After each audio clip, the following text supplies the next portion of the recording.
We are live for another great edition of the Chef and the Fox. Welcome, welcome, welcome for everyone joining us today. We've got another great action, fresh off a great week last week. We've gone at 21-10 last week with our picks. Hope you all cashed. Definitely going well. Everybody out there, let me know how you're doing today. Let me see what's going on. Make sure you can hear me. We got another great play today. We've got some picks that should be scrolling down on the bottom to let everybody know what we're doing.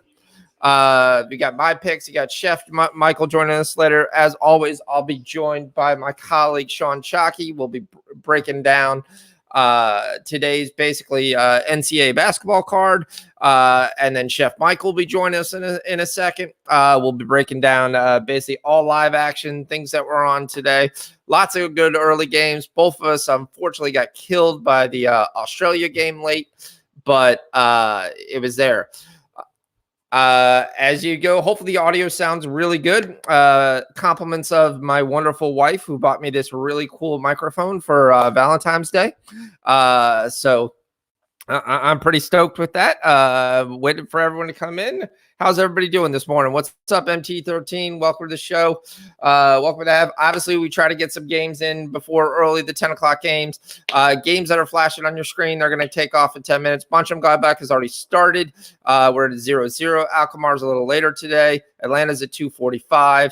LFC is at 12:30. Leeds, Bristol, both teams to score, and Derby are going to kick off here in 8 minutes. So if you're not on those, I would definitely look to get on there. What's up, Mr. Bob Taylor? Long time no see. Glad to see you into the chat. Welcome, guys. Welcome. Couple other games I'm looking at that I kind of took personally, just kind of let you know. I'm on Fulham in a small little parlay. I like them to win today. My sneaky pick of the day is that Amiens plus 1.5. I think PSG is basically going to arrest almost half their team. That's one of the reasons I'm looking. Neymar's out, Mbappe's out, Curaçao's out, Kimbappe's out. They've got a Champions League game on Tuesday. I think I'm hoping PSG wins the game because I've got them in a lot of closing some parlays. But I'm going to sneaky also take Amiens plus the 1.5. I like the under 3.5 as well for that, for anybody who's looking. Leverkusen ties the game with Union Berlin. That's great. That's one of the sneaky plays I got. Lecce gets that goal right before half. I took that 35 minutes in, over 1.5. I really like that game. I'm waiting for the PSV lineup. That's one of the things. One of the games I'm going to play, it's going to be a little bit later. I like this Rio Avenue Sporting game. If I can get that over 2.5, I'm definitely going to pound on that. Rio Avenue has been one of my sneaky Portugal teams that have just been cashing big. Bookie's been kind of light on them, giving you like some minus 115 lines, minus 113 games. If you look at their last couple of games, they've won 4-0, 2-1, 2-0. The only team that really beat them is Benfica. And Benfica is probably the best team in that league, so that's not a bad loss. But if you get into over 2.5, I really like that. If you're a big fan of Celtic, this is one of the games on tomorrow. You get a decent line because they play the Aberdeen Dons. You could get Celtic -1 for, I think, -140.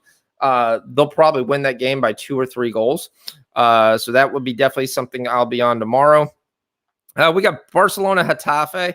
I've been kind of going back and forth that line. It's kind of the same, similar things that you've been dealing. Barcelona has not been as strong as they need to. In the past, they've definitely won that game. It's there. If you want to take a flyer on Barcelona, just strictly because Messi, that's the only reason essentially you are taking a flyer on that game. We've got some great college basketball with no NBA action happening. I will wait till Sean for just a little bit while till we break that down. I also look at that game, though. You're getting a Tafe plus 1.5. The problem I see is the game's in Barcelona, where I would think Barcelona is going to win. But I definitely took as a personal play the over 2.5. I think Barcelona wins that game 2-1. I also like Villarreal at 12:30. If you take a -1, it's not a bad line. You're basically looking at a winner or push. That would be another game I would kind of definitely take a look at. But what everybody else is there? Rich is trying to limit his college basketball. Rich, why? You've been creating me so much extra little kind of wins with college basketball. The other day, I kind of followed basically. I think I got lucky because I tailed only your wins. I think that was on Thursday night. So I was quite happy with that. In a small little parlay, I ended up taking who was it? Some team plus 4.5. Then you took a minus on one, but I took the money line on that since it's a parlay. And then I closed that off with the BYU minus 11.5 game, whatever night that was. I think it was Thursday night. So that's definitely looking at. But there's some very interesting things in college basketball. And I'm going to really wait. Sean should be in here any minute to really kind of go through that. But I was definitely looking at the thing. That Oklahoma-Kansas game, that screams at me. Way too many points. Dayton playing one of the worst teams in the country in Massachusetts. The only problem that being on the road. Ole Miss, Kentucky. I'm pretty sure Sean's going to probably be on Ole Miss. He has been for the last couple of weeks. 9.5 points versus a good Kentucky team, but not a great Kentucky team. I think they're my favorite team. Louisville, over 131.5. I love that play versus Clemson. I'm not shocked if Louisville is the best team in the country. I know a lot of people are there, but they have good guard play. They've got size. They've got depth. The scandal's no longer really holding over their head. They're one of my favorite teams. They're one of my huge sleeper teams. Bob, the question is, Sporting is a very, very good team. Rio's playing at home. That's an advantage on that, but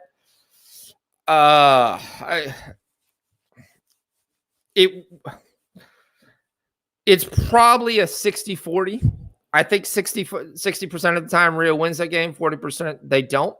But this is also a huge game in. You look at the standings for Rio and Sporting; they're separated by 3 points. So you could definitely see Sporting coming out here and really just trying to get a draw. That's the question I worry about.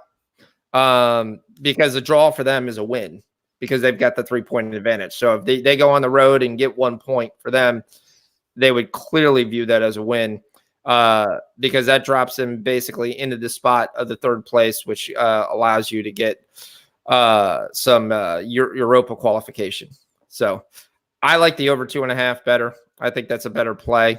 If you look at their last, what is it, 5 games, 4 out of the 5 went over 2.5, and that wasn't as good as opponent as what Sporting is. So I see Sporting to pull up 1 goal. I think 2-1, 2-2 is definitely a high probability. Welcome, Sean. Welcome. What's going on? Not much. How do I sound today? Pretty good. Yeah, I was started off there. My wife for Valentine's Day bought me a really cool kind of Bluetooth microphone here. So it actually works pretty good. It's called the Blue Nano, whatever that means. But yeah, it sounds like I'm coming in well. But the chat says I'm coming in. That's great. We were just breaking down some of the college basketball plays. I was telling them how much I love Louisville and the over 131. Anytime they're going to give me 130 points with Louisville, I'm pretty much going to take it unless they're playing Virginia, which I think they still beat 130 points when they played Virginia. So to me, Clemson has a better offense than Virginia. So I have no idea why you wouldn't take that. Yeah, no, I actually like Louisville there too at 6 points. I have it at a 6-point. I have it predicted at 6, so it's right there. I just think Louisville's going to be motivated after that Georgia Tech loss, and they're just going to come in and just overpower Clemson. So, Clemson's only win is against Pitt last week, or when was that, last Saturday or whenever that was, Wednesday. But yeah, I think Louisville will just come in here, bounce back spot for them, and roll. Rich, I got to ask, did you go to St. John's? Because you're on St. John's every single week. Every single week. And my dad absolutely loves that you're on SIU money line every week. He's like, you're betting on the Salukis every week. And I'm like, yeah, pretty much, because one of my guys I trust sit there is always taking the Salukis. So they've let us down. They've helped us.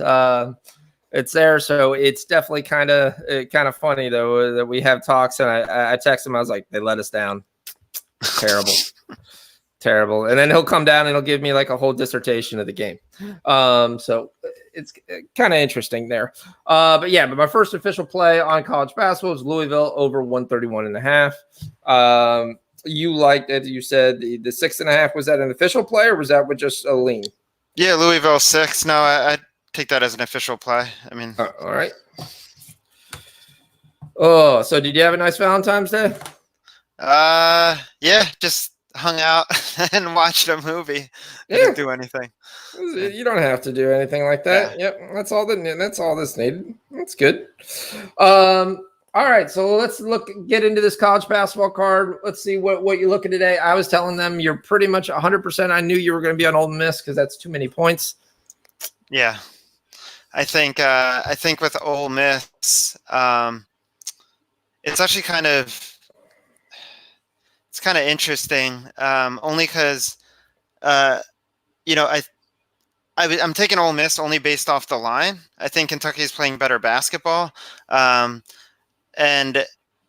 in reality, Kentucky actually has the better matchup against Ole Miss. But they do give up the second. Kentucky does give up the second highest free throw rate in SEC. Ole Miss. Kentucky gives up the highest free throw rate, and Ole Miss actually has the highest free throw rate. So they're going to get to the line a lot, and they'll be able to keep this. I think they'll be able to keep the score close. But yeah, I'm on the Ole Miss train right now. I definitely think they're being undervalued here. So yeah, that's a line play for me. But yeah, I like the line at, I think it's 10, is it, or 9 or 10? I see it at 9.5 right now. 9.5, yeah, 9.5. Yeah. So yeah, definitely look at that. While you're looking at that, why don't you go over your plays real quick and then check your Discord chat real quick, just so we're better on that. And I will set up some things on Soccer 2-4 as you discuss what are your current plays so we can get them out first. Okay. Yeah, sure. So I was looking at Arkansas, actually. So Mississippi State at Arkansas. Both teams are desperate for a win. Arkansas has been battling without Isaiah Joe. But if you look at their last 4 games, they've actually lost it within 4. Or actually, no, 3 of their last 4 they've lost within 4 points or less. So it's not like they're completely getting blown out here without Isaiah Joe. They're really close games. So I kind of like them here in a bounce back spot at home. Mississippi State just got blown out by Ole Miss last week on the road, and now they're on the road again. I think that's a bounce back spot for Arkansas. And I think the line's at 2 or 2.5 right now. So definitely under 3 points. I'm going with Arkansas there.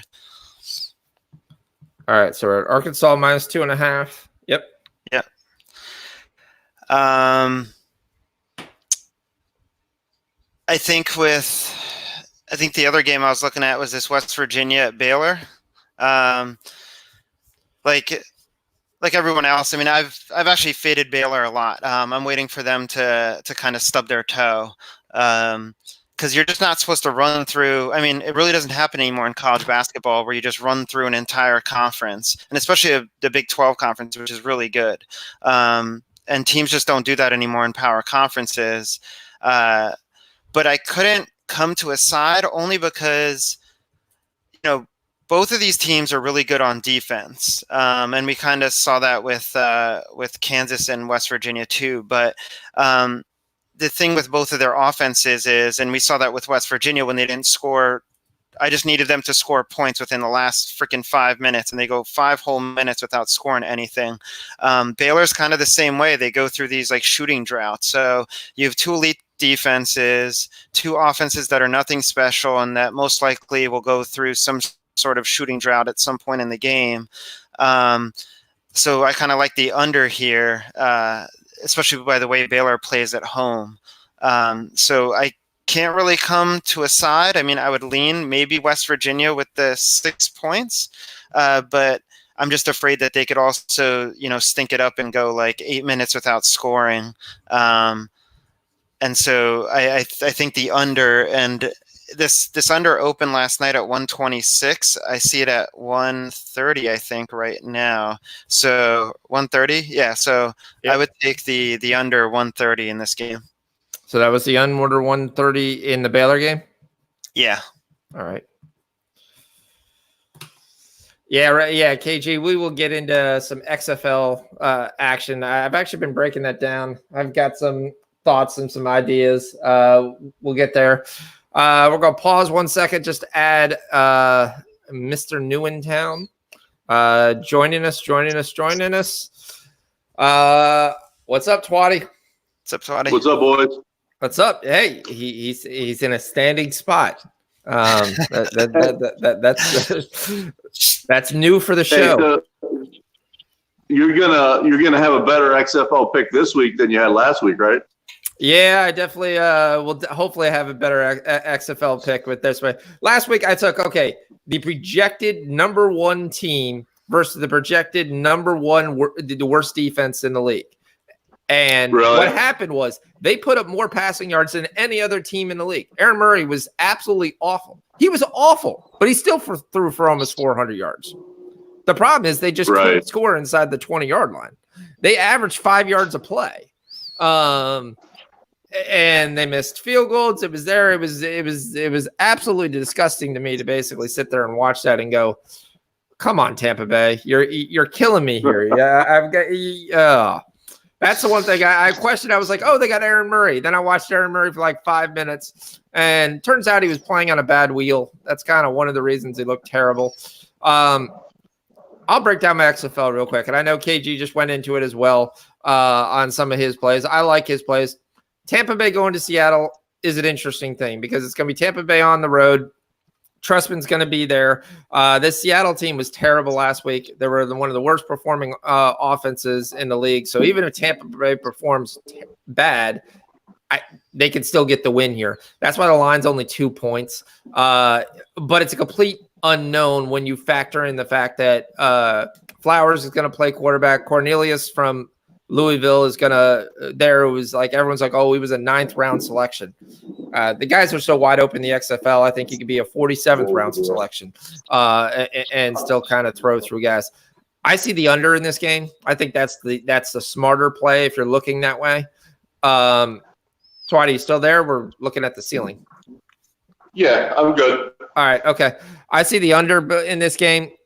In the DC game, I think DC wins the game, but I think the odds makers have blown it away at 7 points. You almost have to look at New York. But the question was the New York defense that good, or was Tampa Bay's ineptness inside the 20 more telling? Because the offensive line for Tampa Bay was kind of terrible. It gave them some very, very key sacks, and Murray was rushed all day. Was that their talent, or was that the lack of talent on Tampa Bay's offensive line, which is one of the things they didn't draft early in the XFL draft? Because Trestman, he could turn anybody into a solid offensive line. So that's the question I have with that game. I think DC to wins. I think if you're in halftime, you get anything around 3. DC with Cardell Jones is probably the best quarterback in the XFL. So that's kind of there. If you look at the other games, I love Houston.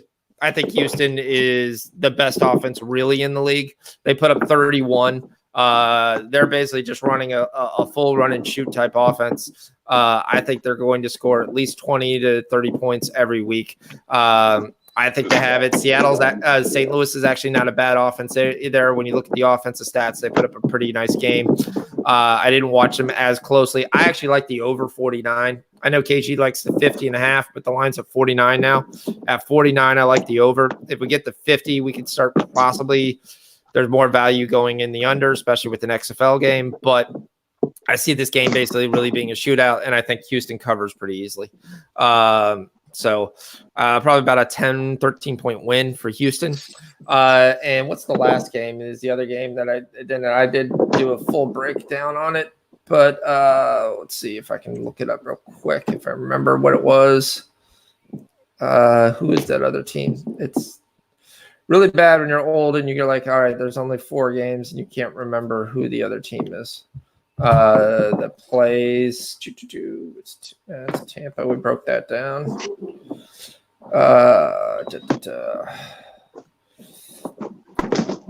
We'll get. Dallas and LA. Dallas is a very, very good team. Basically, they lost the game they were expected to win. I don't know anything in the LA. I would lean Dallas, looking at the rosters and what I expected. I thought they'd cover the 9.5 last week. That was a complete no chance. But this LA team looks really weak. Projected to only get 3 wins all year. I think that's there. But that's my XFL breakdowns. Tail if you want. Don't tail. I'll probably have a play or 2 up on the Discord to see what you guys like.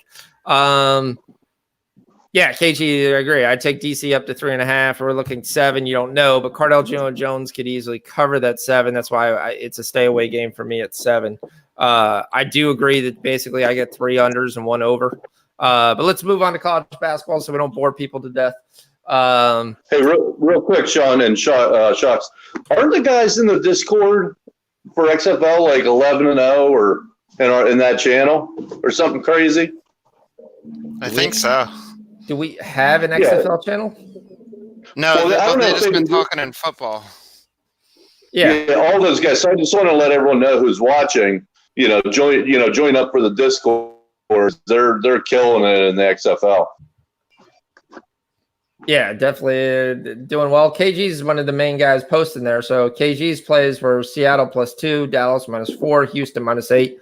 And he likes the under 50.5. That's where we differ, but we'll see. But yeah, it's nice to have a little bit of football just to kind of look around. And what sucks is my book won't let you buy any points, so you're living with whatever you got. So like my book's throwing a 7.5 on the Houston game. I wanted to tease that down to 8. They're like, nope, no chance. But let's move on to college basketball. Sean, you've got 3 plays. You got any more today? And then we'll break down some of the games one by one that some of the chat wants to look at. Hey, Sean. Yeah. Shocks, Shocks, let me give a pick real quick so I can bounce. Sure. And then I'll come in a little bit later. I'm going East Tennessee State to cover. I think it's like 12 over BMI right now. It's clearly this is a good team. This is a tournament team against one of the worst teams in basketball. VMI or East Tennessee State got a good offense, good defense. VMI has a bad offense, bad defense. One's kind of bubble team. The other team has no chance. And it's I think it's like 12.5, something like that. So that's going to be my pick of the day. I had one of those last night with South Dakota, a good team against a bad team. It didn't come through, but I like the spot. So I'm going to give that out, and then I'll bounce to a little bit later. All right, East Tennessee State -12. Let me go ahead and find that. Is that I would take 12.5 if it's 12.5. What's that? Is that an added game? It's a 12 o'clock. Oh, it's a 12. I think it's a 12 o'clock game, something like that. All right. It must be an added game. All right. All right, guys. All right. Thanks, Twatty. Later, Twatty. All right. Let's look. East Tennessee State is the pick. It's right now we're going through that normal morning Saturday college basketball, which is like, okay, scroll for like 10 hours and go like, okay, did I miss it? Did I adjust it? All right. Let's just go by school. East Tennessee State. All right, East Tennessee State is playing VMI. It's hey, cool. It's not an added game. When I say hey, cool, it's not an added game, that means I can parlay it. So Like some people do ask me is like, okay, how do you want all these games? And I'm like, well, I plan to be on these games anyway. So if I throw a parlay in at different times, I'm technically still on the games. I just don't lose if I go 1-1. I just lose. Right. But I'm not throwing. I always do my one parlay every day. Just like I throw $100 on like some 5-team parlay, and literally the past 3 nights in a row, I've been getting screwed on the last leg every single time. Has screwed me.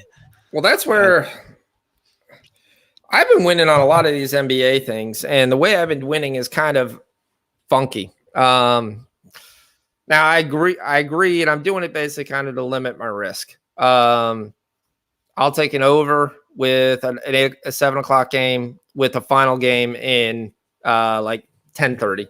So that game will be over, and I'll know whether or not that 10:30. Then at halftime, I'll kind of look at some games and see if they give you some nice lines. Like if you get a second half 105 in the NBA, unless you're playing with Orlando or Detroit, run to the window. Run to the window. And just, I don't care who else it is. Just run. They give you sometimes, oh, they scored 120. Okay, we'll give you 105 in the second half. Okay, 105's got to cash. It's not that, okay, the pace is going to slow down, but the pace doesn't slow down in an NBA game sometimes to 105, 106. And I'll take that. And what I'll do is I'll take that the opposite side of what my earlier late pick is. So right there, I've already locked in a win. So then I'll sit there and go another second half game, and I'll go back with my original play. So I've been running most games sitting there looking at plus 260 on each side in the last game pretty much through almost every single night this week. So I was going into the late game going, okay, I'm winning. And then if other things are going well, I'll just keep piling on the side I think that's winning as long as I have the complete cover, and just to say, okay, I walk away with nothing. But these weren't games I was really looking at. They're just games that I was like, all right, the degenerate in me said, all right, I'll just take this. It's favorable line. I could have that, and it's less risk. So that makes sense. Yep. It's just kind of fun. I don't go in like 3-teamers, 4-teamers. That's when you just screw yourself. Your favorite Luton team is actually winning. Were you on them today? No, I wasn't on them today. All right. I was watching like tennis overnight, and I kept like taking little periods of sleep, and then I'd wake up and like try to watch a match, maybe live bet it or not, and then I'd go back to sleep. Just kind of. So you're just looking back and forth. See, what did I tell you again from the Championship League? Whoever's in first place is not winning. I just flat out told you, ever in January, February is not first place. You got West Brom today, came out, had a 2-1 league with Nottingham, gives up a goal at the 93rd minute, only gets a point. You got Leeds, who was in first place, now in second place, playing a very good Bristol team. If they could win that game, I'm on the over 2.5 in that game, flashing on the score. And both teams to score was a thing that Chef was on. They sit there and win. They're going to be 1 point down. Fulham, who I already told you should put a futures bet in to win this league, because I have a feeling them or Brentford are going to win it, somehow come out in the end and win it and advance to the Premier League. But yeah, I've got some other things to talk more about soccer when Chef comes on, kind of paging him, seeing what the world he's doing. Gonna switch over to this Barcelona game, see if we got how Barcelona looks here, because right now we're at 0-0, 17 minutes in. Have to look. All right, let's switch to college basketball. Let's roll through these 12 o'clock games. Sean, did you look at your Discord? No, I have not. Am I getting questions? No, just look at your Discord chat real quick for me. Okay. Just so I know what to kind of avoid. Hey, what's up, Chef? Welcome in, joining us. Purdue, Ohio State. Has Ohio State turned the corner? Purdue is just horrible on the road. So like, if we just get that out of the way, I mean, they're not good at all. Ohio State actually hasn't been playing bad.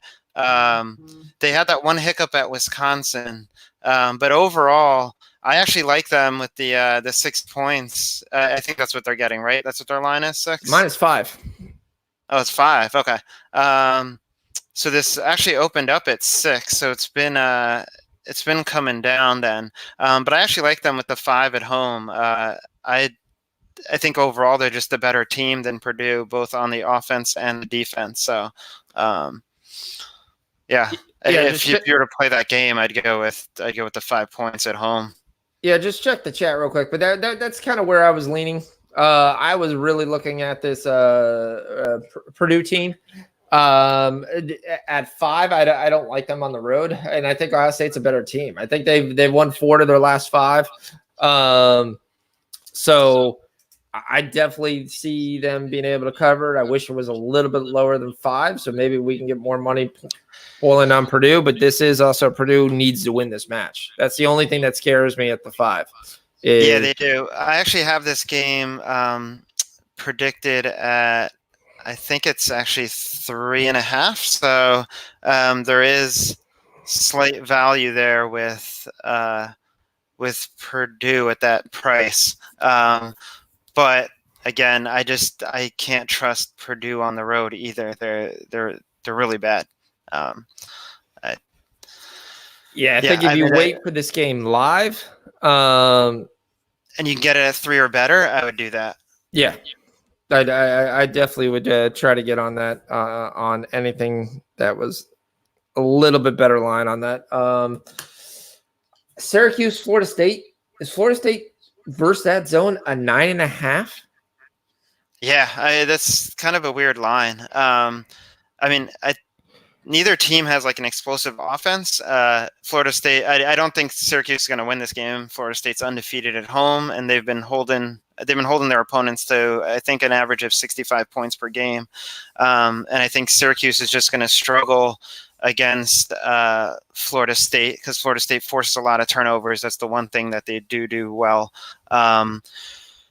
But 9.5, yeah, it's a weird line. I don't know how to read that. I have it predicted at if I run the algorithm, I have that at a Florida State to win by 6.5. So you're actually getting value with Syracuse here. I don't think that's a bad play then. I don't think Florida State really has that powered offense where they're going to blow away Syracuse. But at the same time, they're going to turn Syracuse over a lot. So they're going to get a lot of points based off of that. Yep. I definitely, I just, how I know FSU shoots the 3 well, but I don't think they shoot it that well to basically just say you're going to pull Syracuse out of their zone and have issues all day. Damn it. Lecce scores, makes it 2-1. I was just about to give a free play of over 2.5. Just froze on me. Damn it. I was literally looking it up, pulling it up. I have it spotted right here, and I was like, If you're watching the Leeds game, right on the screen shows us Leeds has already scored twice. Now we just need Bristol City to score once, and that'd be nice. I'm on the over 2.5 personally, so too upset about that. Hopefully Leverkusen who's my big play today comes through. Barcelona Tafe is at 0-0. I'm watching a little bit of this game to get a better chance. They're going to have a break right now. And he missed the whole goal at Tafe. He had a one-on-one with the keeper, and he misses. Terrible. The other game I'm trying to see if my book's going to offer it. Normally doesn't offer me this particular league is the SPL. Hearts is down by 2 versus Hamilton. The issue with that is Hamilton just picked up a red card. And those, if you can get a win the rest of regulation bet or a draw no bet is there, but a win the rest of regulation bet. I was trying to see if I can find it. Might have to go on Bet365 here just to see what it is for everybody who's watching, because I would definitely be looking at that because Hearts has been playing really well lately, so I could definitely see them coming in and at least getting one more goal since they only have 10 men. Scottish Premier League, Hearts Hamilton. All right, what do we else got here? Full-time result, halftime result, third goal. Hearts is minus 600, third goal. All right, while I look for this, what else we got? Well, at 12 o'clock, we have Oklahoma at Kansas. Oklahoma had that big win at Iowa State, but that was without Halliburton. Kansas, they pulled out that win against West Virginia on the road in a good spot. Again, I think that was more of West Virginia gave them that game than Kansas actually earned that game when they went on that scoring drought for 5.5 minutes. I don't like Oklahoma, but I'm also not. I wouldn't lay the points with Kansas. So I'm going to stay away from that game altogether. But if I wanted to play something on it, for anybody who's watching, I would play the under 137. And it might have been. I think it might have been bet down now to 136. Especially the way Kansas plays at home. They're one of the best defensive teams. So I like that game to go under if I was to play that. I just don't see how Oklahoma is going to put up 60 points on Kansas. And Kansas likes to play it slower at home. So I could see that staying under that 136. Yeah, I definitely can see that. I mean, I don't think Kansas has enough consistent outside shooting. The question on that game is if they can get into a track meet, that's where they excel. And then they can just pound the ball to Azubuike. Right. Definitely looking on our live note. Hatafe did score off the corner, off the one shot. It is going to VAR, though.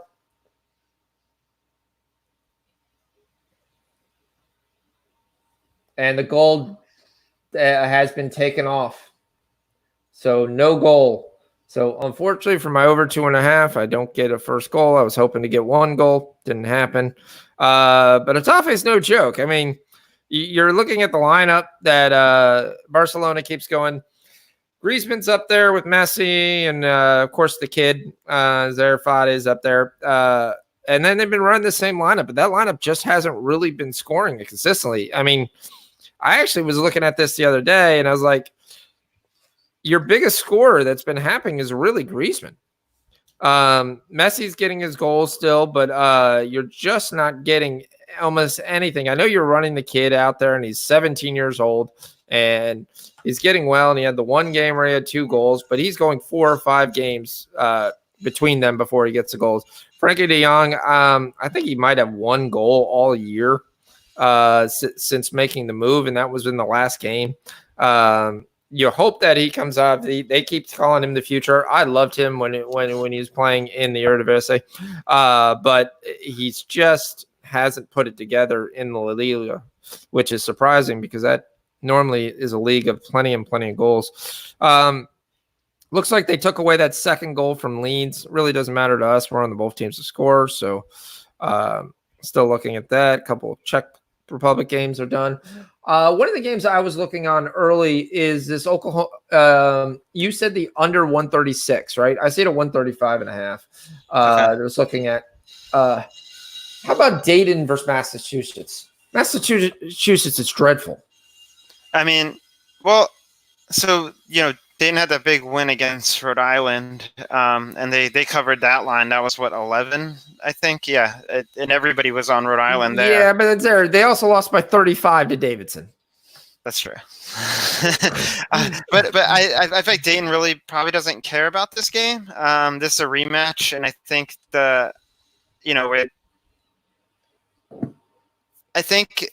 if I were to play it, I would lean more towards UMass with, what is the line at, 14 now? 14? 13.5. 13.5. I mean, they have a really good freshman in Trey Mitchell. And he can, and like I said, I've said it before that Dayton, like their weakness is the inside. They're allowing the 3rd highest 2-point scoring rate in the A10. So it is a good matchup for UMass, as they have the ability to score on the inside, and Trey Mitchell. So, I mean, if you were to play it, I would probably take UMass with the plus 14.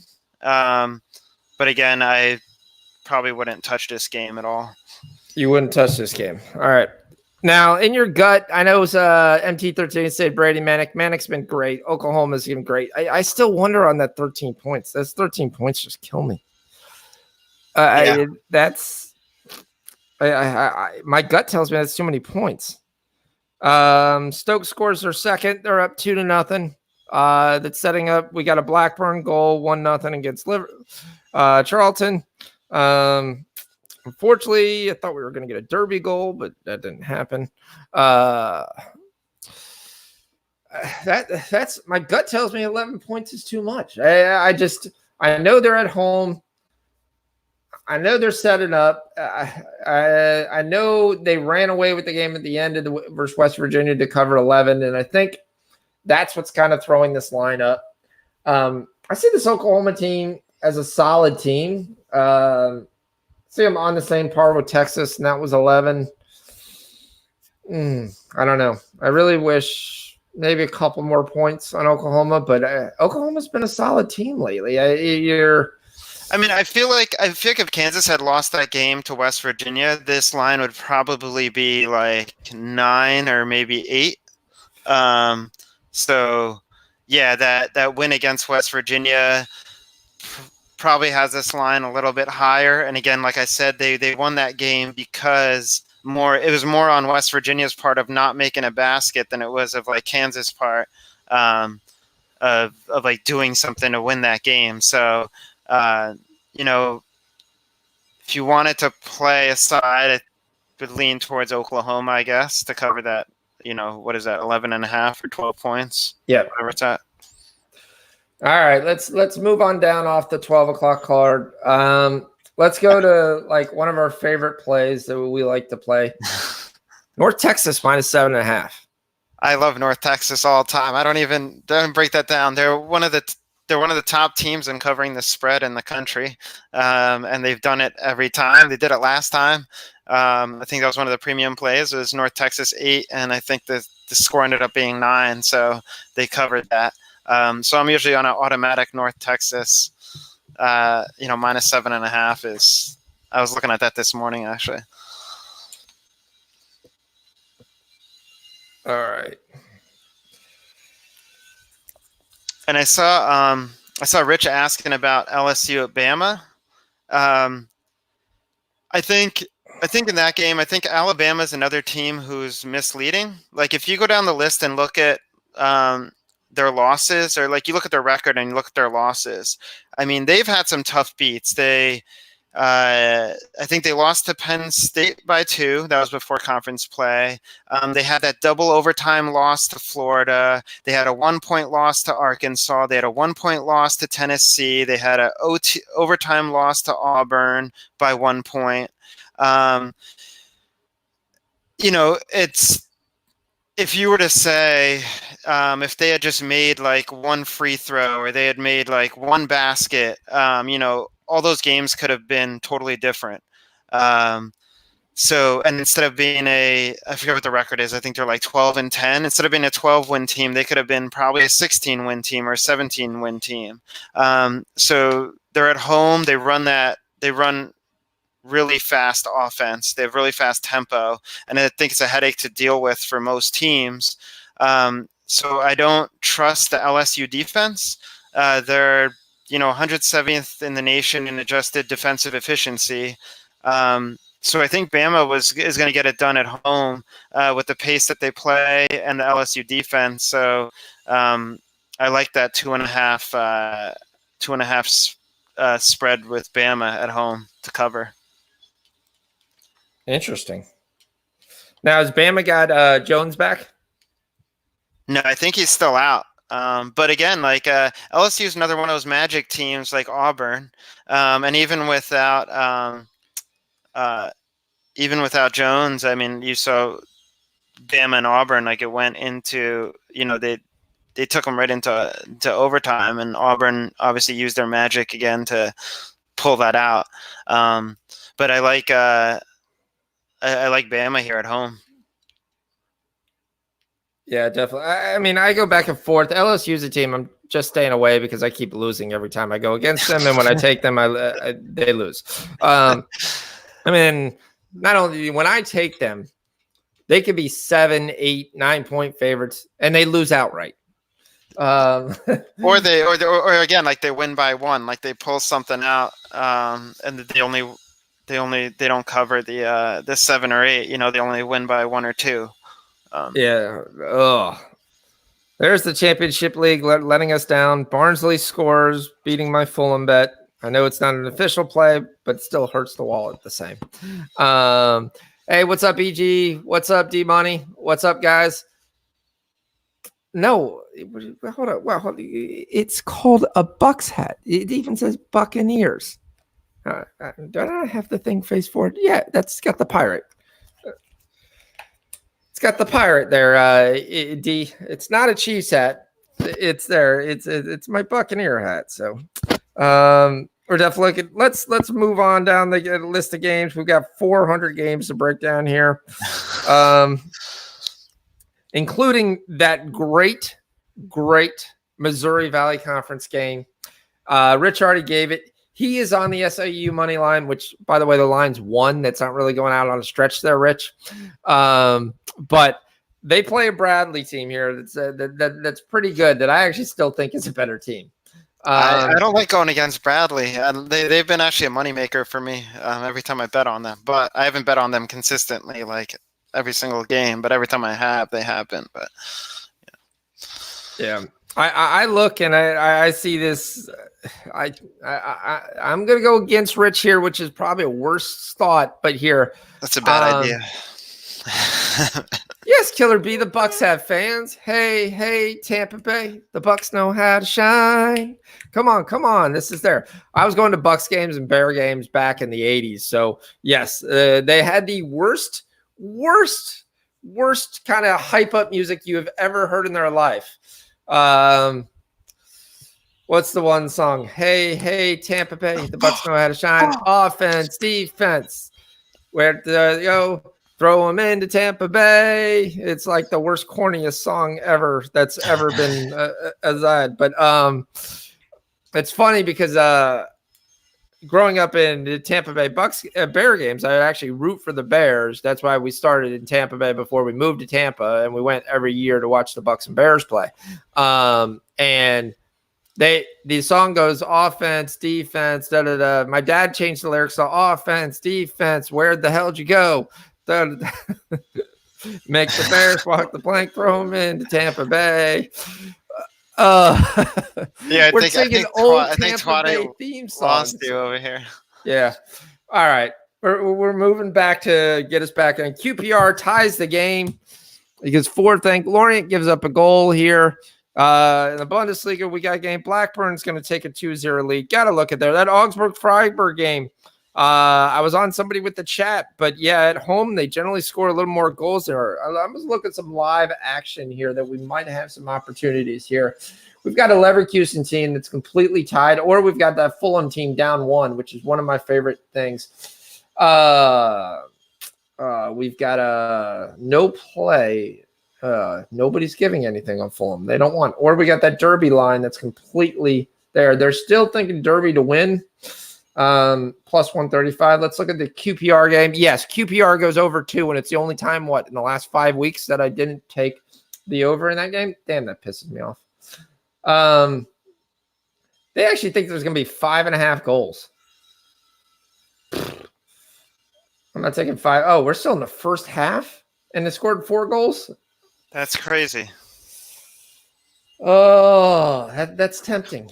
It might be something to watch. Neither of these teams play any defense. So QPRs definitely probably can't concede at least one. This question is Stoke sometimes can actually lock you down a little bit better than what QPR can. Barcelona is on the board. It's 1-0 there. Let's get some goals there. We took the over 2.5. There, I'm looking and trying to see any other opportunity we can have. PSG as yet to release their lineup. They did add more people to the not playing list, so that'll be very interesting to see what this actual lineup comes on. Paderborn ties up against Hertha Berlin. I really was hoping Chef was on because I wanted to talk about Jurgen Klinsmann. Isn't he the coach, right? He's a coach for. No? Yeah, he used to be the coach for the USA. Then he left. He was the coach for Hoffenheim, and then he just left. He in the middle of the week he wanted full autonomy. He wanted the Mike McCarthy, or who's the first guy who left the Packers? Mike Holmgren. Autonomy where he could buy and do whatever he wanted, and they told him no, and they were like mutual differences, walked away. Wolfsburg scores are up 2-1 to Hoffenheim. I'm not too shocked about that. Why do I like Mönchengladbach? Mönchengladbach's one of my favorite teams to watch. I love Breel Embalo. I think he's absolutely a stud. They're good. They've screwed me. They've screwed me on bets multiple times. I bet against them, and they just freaking put up. They have, but Marcus Thuram and Embalo. Sometimes you got to think. A lot of people take these guys right after the break, and they're like, "Oh, I'm going to tell you right there." They haven't played soccer in forever that it was meaningful. So, yes, they're on the road versus Dusseldorf, but for the most part, they own the series versus Dusseldorf. That's why personally, I'm also on the over 2.5. That has said it, but. Yes, you're saying Dusseldorf is the best defense in the league. Yeah, they are, but technically they're tied with Bayern Munich. Technically, as the best defense in the league with Martian and Gladbach is the best defense in the league, tied with Bayern. And I love their offensive firepower. I think they win this game probably 2. They could win it 3-0 if they actually want to come out and play. But since on the road, I'm looking at 2-1. Is the score I'm looking at, because I did take the over 2.5 personally. My play was Mönchengladbach. I think Dusseldorf sucks, and I think they know it. They're kind of making the moves. I expect them to actually. They've got 7 guys out, including they're going to play their backup goalie.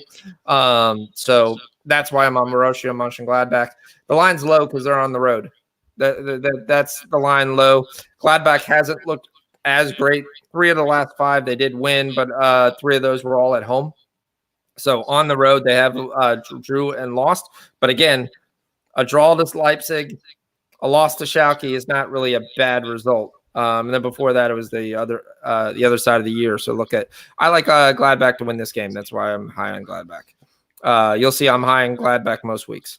I think they're a top 5 team in that Bundesliga. Let's move on back to college. What do we think about Coastal Carolina and Georgia State? I think Georgia State wins the game, but 8 points is a lot. 8 points is a lot because that Coastal Carolina team has a pretty good offense. No defense, but yes. Yeah, no defense, but offense. I think Barcelona I have this game. Second. So if you're on Barca, you're looking good. They're up 2-0. This is really good because I need Barcelona to have Real Madrid fall down somewhere so Barcelona can win the league and win my futures bet. Sorry to interrupt you there. Yeah, keep going with Coastal. No, well, I have this game as a 7-point game. So if the line is, you said 7.5, it's kind of where it is. So there's no advantage there unless you see some sort of matchup advantage when it comes to like size or scoring rate. But the line is exactly where it should be from that angle. But Georgia State being at home, I think you'd have to give it to them to cover that spread. Yeah, I definitely agree with that. That's there. The only thing I can see putting them in basically then on that line is maybe a money line parlay because Georgia State's going to win the game. I don't think there's any question. So if you're there, let's talk about my favorite, Wake Forest, Miami. The offense is going to be outstanding. Miami got back all their parts. I was so pissed because I was going to take Miami. What was it? -4 or whatever. I was going to put them in my parlay and then I didn't. And now they have all their pieces back on offense. And they started off that first 5 minutes slow. And then they just blew them out from then. Looking back. Miami is giving up and scoring 80 points a game. Since that day we were on for that North Carolina game, we're like, how can they win this? They're going to get absolutely throttled. And they got throttled. We're like, oh, there was an easy under 160 under. Well, I think it was 140 something under. Yeah. The game went to 165 points. That's why I joke around like, if you're going to miss a read bad. Just miss it historically bad. Just sit there and go, okay, it's just not happening. But you look at that game, there's 165 points in North Carolina, 132 versus Virginia Tech, and Virginia Tech can't score versus anybody. Then Pittsburgh comes. Okay, Pittsburgh locked them down, and they had 119 points. Then 155 versus NC State, 170 versus Florida State. Then they come on and play BC, who they absolutely throttle. They just absolutely throttle. They beat BC by 27. I was like, who the crap is that? I was leaning BC. I was too. I wasn't, I looked at that line, but then I heard that Miami got all their pieces back now. So that they were going to just like fire off an offense, and they did. So both teams basically are 500 teams. Wake Forest is Wake Forest. They come this game. They beat Carolina pretty good. That was the shocking game. So those are the two shocking wins. You basically looked at the ACC this year. Then they lose close to Syracuse. They lose to Louisville. I think they're a better team. You're getting 4 points. It's at Miami. I know Miami gets all their pieces back, but their pieces are still 5'5". No, I agree with you. I mean, if you were to play that, I would play Wake Forest. Again, it might be a little overreaction to the way Miami, blew out BC. But until you see more from Miami, you can't base it off that one game last week. So I would say the play here would be Wake Forest. I have it at a 3-point game, so the line's kind of right there. But if you're getting 4, no, actually I have it at a 2-point game. So if you're getting 4 with Wake Forest, then yeah, that's the way to go. Yeah, definitely kind of look at that. All right, let's. This is the one game Rich has been dying to talk to. I think he's saying in the chat till we talk about this game. Let's go Butler, Georgetown. Oh, Georgetown. Butler win that game by 9 points? I don't think so. Well, here's the thing. So there's a couple. I think McClung and Yurtseven are they're both questionable with injury for the Hoyas. So I have to read more on that. I didn't get to look at the injury. I don't know if that means like, are they going to play? They're not going to play. But Butler is also going to be missing Aaron Thompson, who he had that concussion last week, I think, when he hit the floor. But Georgetown needs this game more than Butler because they're right now looking at the NIT. I obviously I don't think that they're going to win, but I have this game predicted at 7, and if the line is 9, I see the values with the Hoyas. But I would look at their injuries as well, if McClung and Yurtseven are starting or not. But if they are, then I would definitely take that. I would take that 9. Georgetown only has 7 scholarship players in the roster.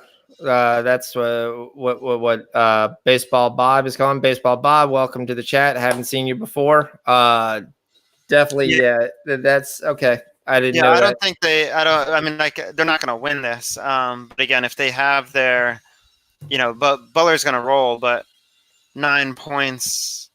I mean, you could, depending on what the injuries are. Georgetown could definitely maybe backdoor cover that 9. Yeah, I'm building a little money line parlay here, seeing what we got here with each thing. All right. At what point do we think Anthony Edwards just shuts it down? Do we think he actually plays the whole year? I'm starting to think when I watch this game, Georgia's not making the tournament. No. I watch the effort level that he's giving on the game, especially the defensive end.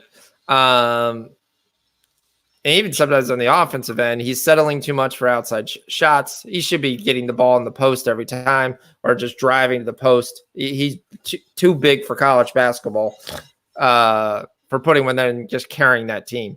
They're going to play Texas A&M +1. I wouldn't be shocked that if we hear towards the end of the month, they get out there, they get in the SEC tournament play, and he's done. Right.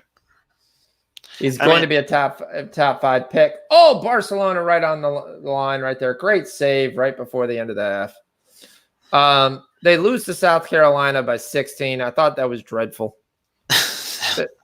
That was at home too.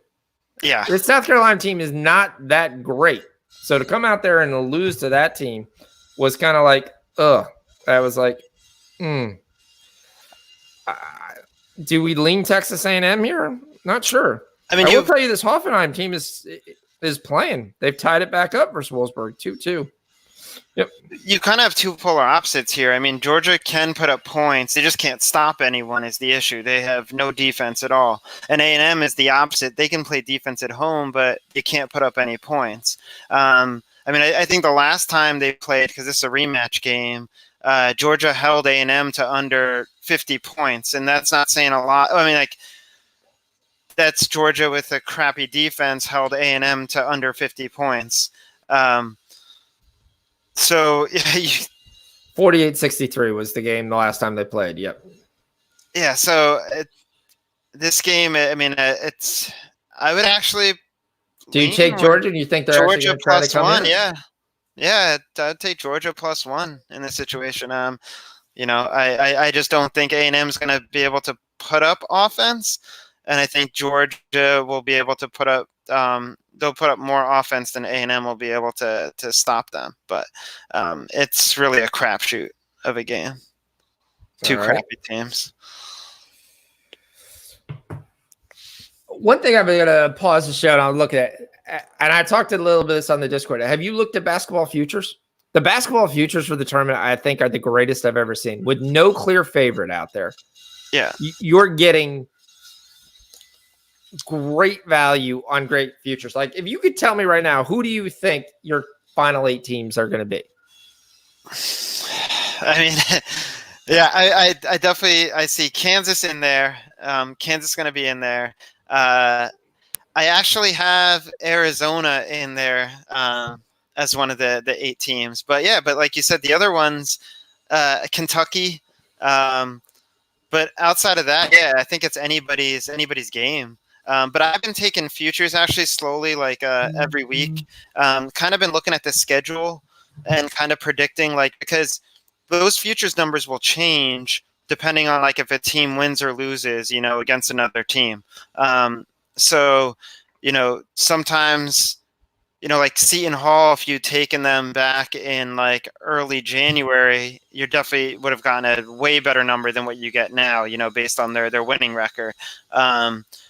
So I've been slowly taking unders. I mean, I've been taking the futures here and there. So right now I have Maryland. I have Seton Hall. I took Illinois a long time ago when they were on that winning streak, and I actually took Arizona too. So I have those 4 right now. You are so big on Arizona. I've watched Arizona. This game every time I sit there and say, yes, they've got 3 good freshmen. Yeah, they've got no size. They play really good defense, though. They play really good defense, and that'll take you far in the tournament. They do, but a freshman guard with floppy hair is not my guy that I'm going with there. I don't think they have anybody who can get a shot at the end. I've watched them in most games where having a chance to win the game comes down to a shot, and the only way they survive is if that game is basically if they're already tied. Right. There's nobody who consistently drive to the hoop. There's nobody who consistently get a bucket when you need a bucket. I mean, that's my question with Arizona. Yes, I think they got skill and talent. They've got a great coach. There's I love also watching questionable. their coach flip out on the sidelines all the time. It's hilarious. Love Sean Miller. He's got so much passion. The raving midget. Yeah, basically. What's up, Chef Michael? Welcome, welcome, welcome. You look a little awake here today. I was planning on going up to the Liverpool pub, but I got a little bit of a late start, so All right. it doesn't look like that's going to happen. Late night Valentine's Day spur. All right, okay. A little Valentine's Day hangover. We could definitely work with that. That's not a problem. Couple things there. We still need a goal by Bristol. We need Derby to show any kind of life. Would be nice. It's shocking that the live line is still Derby. When I look at the stats, basically look at it, they're owning the game. They just can't get a goal past Huddersfield right now. I know I posted this on the Discord. I told everybody to look out for this. You do have Champions League games starting on Tuesday. Now, this is the first round of Champions League games. Historically, 100% historically, everybody and their mother is going to tell you the over this, the over that, the over this in every one of those first games. Historically, the first leg is under. Almost every single time, doesn't matter who's playing there. The only way, now I'm going to say all that, and then I'm going to 100% backtrack on one thing because I already had the biggest bet I've made of the season, which is the Dortmund PSG game. I've already took the over. Because they're resting everybody today. Dortmund played on Friday. They'll be fully rested. I've gone under there, but your 4 games there, you got Liverpool, Atletico Madrid, Dortmund, PSG. Any worry with your Liverpool fandom today without Mane, thinking that they're only going to come into Norwich on the road, they're going to try to pull out a 1-0 win, and that'll be it? Yeah, I think they're going to try to get it over with pretty quickly here. I mean, even going into Atletico, I mean, what are they actually going to – I mean, what are they going to do? I mean, they got no Felix, no Costa, no Morata, no Jimenez. You know, I mean, I'm very confused why this line is still where it is, given Atletico's injury problems. I mean, granted, no Mane. I think Mane will play on Tuesday. I think he plays, yeah. I think he either gets in there a token 20, 30 minutes. He may not start, but I think he plays the game, yeah. I think Liverpool will come out today slightly rotated. I think Salah and Firmino will definitely play and then come off in the second half. I think Van Dijk plays today. Like I told you, he's the guy I look for. I just wait for the lineup and say if he's in there, I don't think the other team's going to score. I don't see Norwich scoring. No. Pukki could get a penalty. If he gets a penalty, he'll score. Pukki's very good at it from a penalty range. That's to stop right now. The PSG lineup is out. When was the last time Liverpool conceded a penalty? The ball bounces weird sometimes.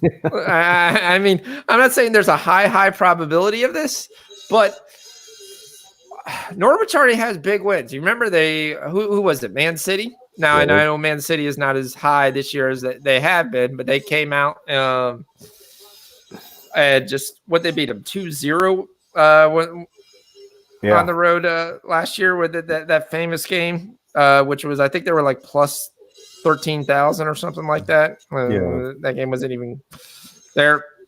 So we got Hertha Berlin actually figuring out how to get 3 goals. Paderborn sucks. Glad I took the over. Bundesliga overs are just right now flashing. You only have 2 games right now that don't have 3 goals. And they each have 2. And I'm hoping Leverkusen comes through here.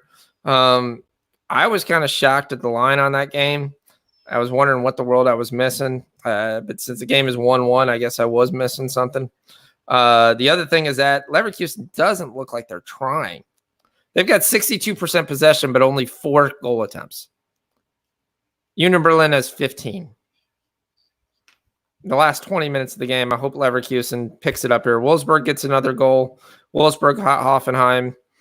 is going over. Not shocking. That's kind of a captainless ship there at Hoffenheim. Trying to look at what we have. Any live action you see possibilities here? The PSG lineup is on. It's kind of who we thought was going to play. It's Icardi, Di Maria, and Cavani up top. Draxler does get to play. I was kind of shocked. I thought they would rest him. Anders Herrera is going to play right back, which is kind of interesting. Because obviously he's not a right back. Thiago Silva returns from injury. I was shocked that they're running him out there as well. He's played one game, but I thought they would have hold him out till there. The 17-year-old Kiyasi plays, but he's been playing lately. A new left back in Mikael Baker plays a second straight game. He did play the Coupe game earlier in the week, but he's going to play it here as well. So your outside wingbacks are pretty sketchy there. I took the Amiens plus 1.5. It wouldn't shock me that PSG wins this by 1. Wouldn't shock me, though, if PSG has enough firepower, especially if Icardi comes out, gets a goal early, that they could win this. But I'm taking the under 3.5 and the plus 1.5. History shows me when PSG does not play their two guys, the games are much more grind out games there. What's your look on that game? Yeah, it's kind of hard, especially with PSG on the road. I usually only like to back them, especially on a goal line if they're at home.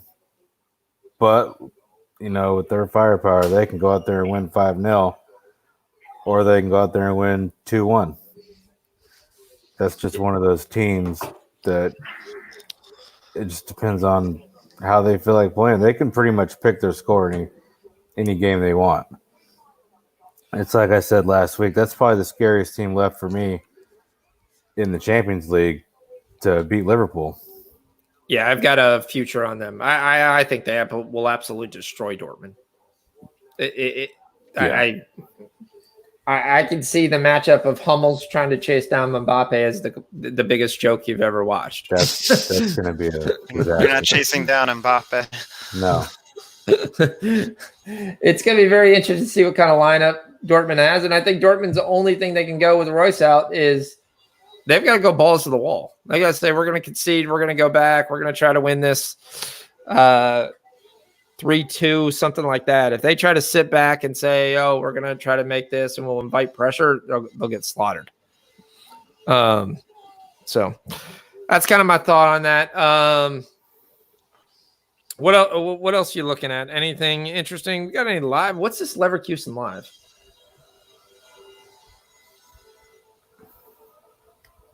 Or do we take a shot at Union Berlin? I don't know. I'm not watching that one. I'm flipping it over to it. Union Berlin is plus 345 to win in regulation. Leverkusen is plus 300. So they clearly think there's a draw. The draw is minus 167 with the last 15 minutes. I don't know. I'm really tempted. And I'm tempted. I'm just going to take the over 2.5 here.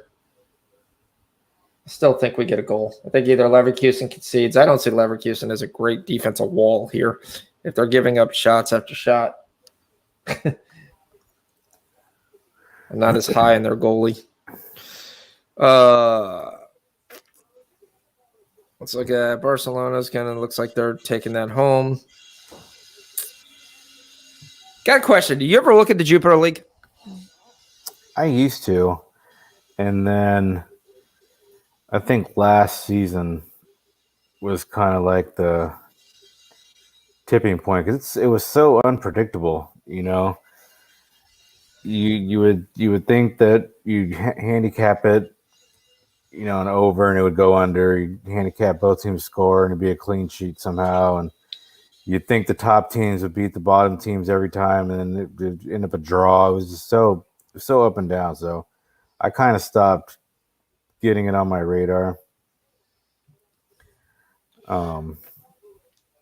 especially when those teams are in Europa or some other competition. They don't care about the league because they're already so far ahead. Correct. But there's still value sometimes with that. The one thing I worry about with Club Brugge is they don't have any forwards right now. They kind of sold them all, and injuries that took the other ones. I mean, their best forward, I think, is 19 years old. He's good, but he's not there. Sorry, he's 22. I apologize. But he's just coming off injury. They're favored by 2.5 goals. Wasteland sucks, I know, and they get slaughtered, but I think there's value right there with Wasteland getting 2.5 goals because Club Brugge, since we've come from the break, doesn't score. Yeah, they win the game 1-0. They win the game. There, I know history moves. They beat the crap out of them, but. And you look at the calendar year, you flipped up. They lost to Ajax. They scored 1. They tied Weergem, who was absolutely dreadful, 1-1. And then they beat Antwerp by 1. They haven't scored 2 goals since 2019. Granted, that was only 2 months ago, but come on, Leverkusen. I need you to get a goal here. I need you to get your ass in gear. All right. Are we looking there? Let's go back a little bit. College basketball plays. There was a question in the chat. Rhode Island -16. Do we think that's a possibility, Shocks, or does that stay away? I haven't really looked at that. Yeah, I wouldn't see. It's Rhode Island at home against St. Joe's, right? Yeah. I mean, I can see them covering that 16 against St. Joe's. St. Joe's is terrible, but I haven't really looked at that or. Probably I'm not going to play that one. But if you are going to play, yeah, I could see Rhode Island covering that easy against St. Joe's. All right, so not an official play, but you do like the look that's not there. West Virginia Baylor. We didn't even get to the marquee game. Yeah, that was shocking since your number 1 team in the country is not in your top 8 in your future picks here. No, we talked. I think we talked about that one. That one I was on the under in that one. Oh yeah, you're on the under 130. Yeah. All right. Okay. Yeah. I'm sorry. Maryland. I know Maryland at MSU. Maryland has won 7 straight going into Michigan State. I want to take Michigan State, but I think at 7 points, it's kind of a no play for me because last night when I looked at the line, it was 6. Now it's 7. I don't know if it's even gone higher maybe as of this morning. But the only reason why I wouldn't is what I'm saying. Yep. Oh, it's 6.5. Okay. So like Maryland just has some offensive concerns. I mean, regardless of their 7-game, winning streak, they're still 225th in effective field goal percentage. They're 246th in 3-point percentage. Only 45% of their points they score from the 2-point from the field, so which is like 340th in the nation.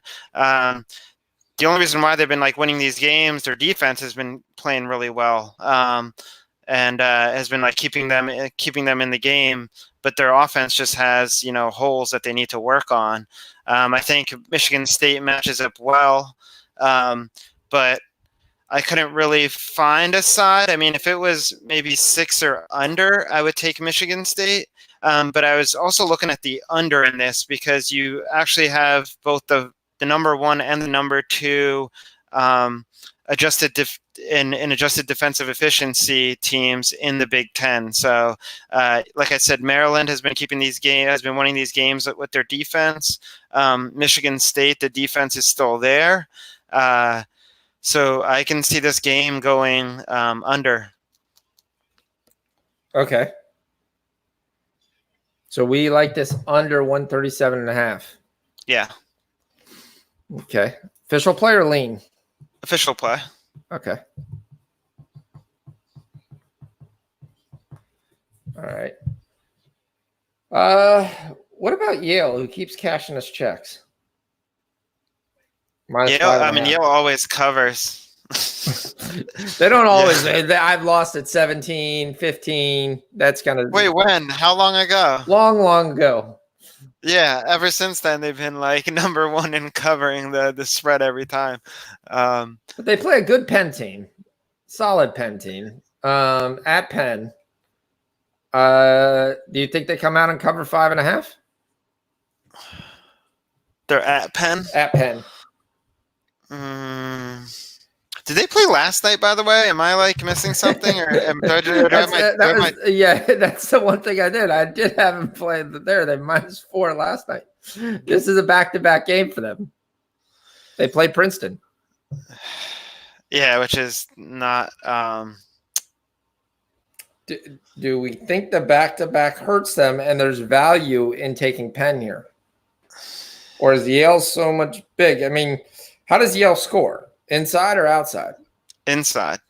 If you're inside, it's not going to get killed because you're playing a back-to-back. Yeah. I mean, Yale's been. I'd probably lean with Yale here. I think in this spot. I'm gonna actually let me see what I have the line at here. Yeah, see it 5.5. Let's run their algorithm, see what it comes up of. Yeah, so I have the line at 3. So if it's 5.5, then the value there is I would say with Penn at home too. I think it'll be a closer game than the 5.5 that's given. We can do our Sean Miller dance. Leverkusen scores. Cash the over 2.5. Yes, and Leverkusen takes the lead. Bam. Yeah, that is how we do it. Definitely needed that. Sorry. What was that, Sean? I went on my little Sean Miller rant there, but yeah. I have the line here. I have it predicted at 3. So if you're getting 5.5, then with Penn, then I would lean that way instead. Actually, the 5.5 with Penn if you wanted to play that game. Yep. Barnsley scores versus Fulham. That's going to be a loss. That hurts me.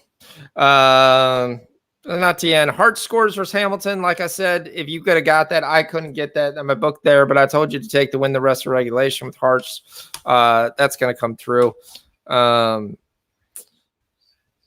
I'd almost double that up right now if I could, but I can't because I can't get Scottish Premier League games live. All right, so I don't know. I might put Yale on a money line parlay. That's where I think I'm leaning with that.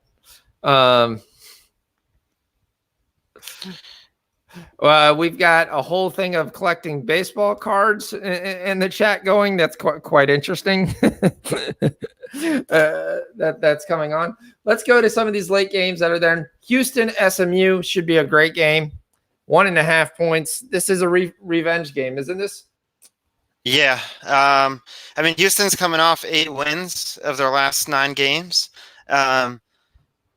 SMU is a big 3-point shooting team. Houston has been playing pretty good in their 3-point defense, but I think there has to be some sort of regression here. I kind of like SMU at home in this spot. I would lean that way. Yeah, that was kind of the one question. I don't know what it is. I watch Houston play, and I know the star player comes from a rough background, but he just comes out over as such a punk, and I want to root against him every single time. I literally watch him, and I'm like, dude, he argues every foul. He sits there. He's like, you slap the guy in the head. Why are we arguing that? This is not even a questionable call. And you're still like there, and he comes out. I don't know. I'm not sure what it is there. Auburn at a terrible Missouri team, -4.5. I know. This one is like, it's interesting because I think, because again, how we talk about how Auburn's like extremely lucky behind, I think, they're probably first, and then LSU is right behind them. But they have 3 back-to-back overtime wins. Missouri is missing, though. They're missing Tillman and Mark Smith. And and the wins that Auburn had in those OT games, I think like they're 3 of those 4 OT wins, their win probability was like under 10%. They were not supposed to win that game. Again, like I said, the Magic came through and they somehow they pulled that out. They're a weird team. Like when you look at them, I mean, like it's because they're 22-2. This is why I've been always saying that the record doesn't necessarily show like what type of team they are. Ken Palm doesn't even have them power rated in the top 30. So they're nowhere near as good as their record. But I can't bet Missouri either because again they're missing Tillman, they're missing Mark Smith. I don't.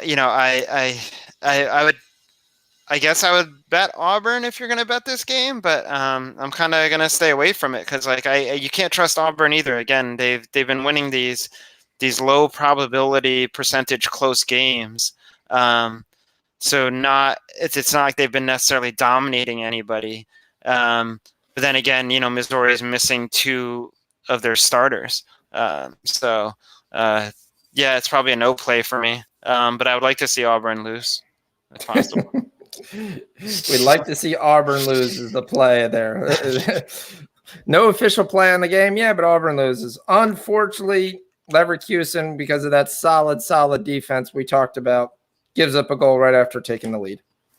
So the over 2.5 is there. Chef, you're laughing at me. I'm not happy on this. This is not a positive result here. I say it week in and week out that Bundesliga is a trap field full of traps.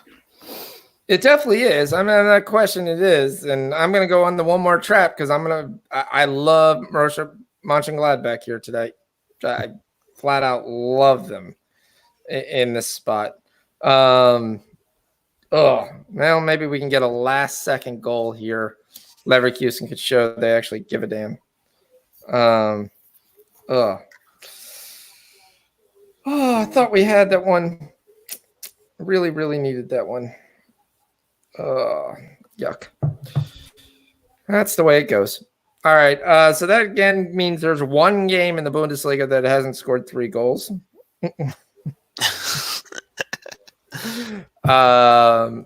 Sir, what's your take on Bologna, Chef? I think they'll win this. I left that game alone. I had the early game, Lecce.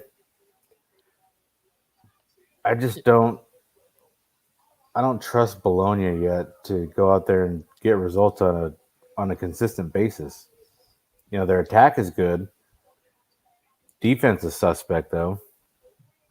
I think I had them a couple weeks ago. I forgot who they were playing. Maybe Spal or Verona, one of those teams. And it looked like a dead Bologna spot, and they went out there and lost. Do you like the over? They've been an over team lately. I got to see something more. Yeah, I would definitely look at both teams scoring over. Let's see what it's at. Leverkusen delivers the corner. We're still attacking here. We're not dead here. We haven't died yet. Let's see here. Yeah, over 2.5, 1.83. Looks good. Genoa is another one of those teams that just don't show up when they're on the road either. Yeah. Oh. Sorry, this Leverkusen game's hurting bad. I mean, Bologna over 1.5 looks good. Bologna over 1.5? What's up? What are you getting at that right now? 2.25. Oh, that's nice. I like that. Do you get those kind of bets? Yeah, I can get that in. I know you don't get the both teams scoring over. I do in only a couple leagues. Oh, okay. So if it's a high-end league, Serie A, I generally get it in. Premier, I get it in, and I I think there's one other league sometimes it gives me in, but sometimes it doesn't even give me in all the games. So it's only like this has a low probability. All right, we'll give you that one. Yeah. So I'm just looking at. Yeah, they don't offer them all in all the Australia League matches either. Yeah, that would be very nice if they did. If I could get the Australian matches, I would be very, very happy. I couldn't believe that match last night with Wellington and Melbourne. I mean, I really wish I took that last night. no, you don't. It lost. We lost every flavor there. You did the best bet by not taking it. By being asleep on my couch. That was great. D's hitting me up at 12:30. It's like, what is on? What is there that I can bet on? I'm like, dude, let me see. You're on the other side of the coast. Let me find out what the game. I was like, you got an Aussie game in 30 minutes. Here, this is what I like. Rich took Yale team total over 71. He is believing in the Yale team despite playing on a back-to-back.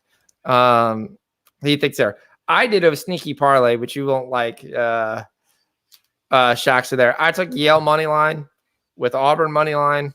Took it for a unit. It's playing plus 100. Yes, count. Yes. Hold on. Will it count? Oh no! Come on. Yeah. Leverkusen scores in the 94th minute. Derby scores in the Oh, come on. Let's go. Let's go right down the stretch. 62-minute. Derby takes the lead. There's a slight question whether the Leverkusen goal counts. But right now, it just turned my frown upside down. Oh, 3-2. It looks like it counts. Yes. Leipzig is over. We go to the 95th minute. Even them with 30 seconds can't sit here and screw this up. Just kick the ball on the other side of the field. Just go. All right. We're 40 seconds over stoppage time. Come on. Blow the whistle. Blow the whistle because this defense sucks. Blow the whistle.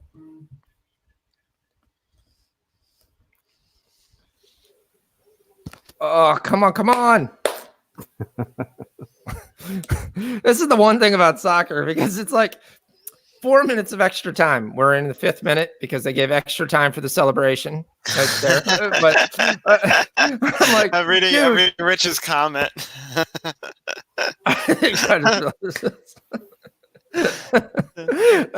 Thanks, Rich. Not almost, but definitely. Let me put it this way. I will be very, very happy if we can get to there. Come on, we're 40 seconds over. We're a minute and 40 seconds over. Blow the whistle.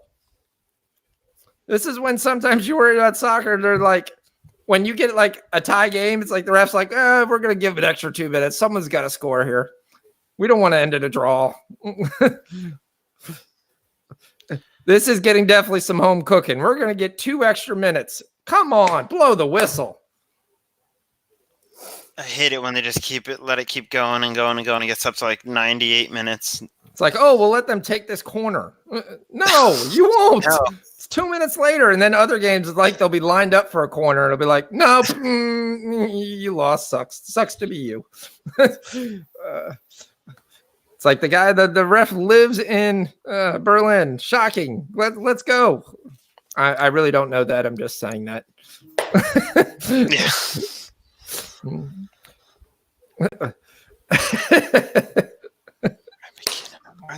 I'm laughing at Rich's comments. So, yeah.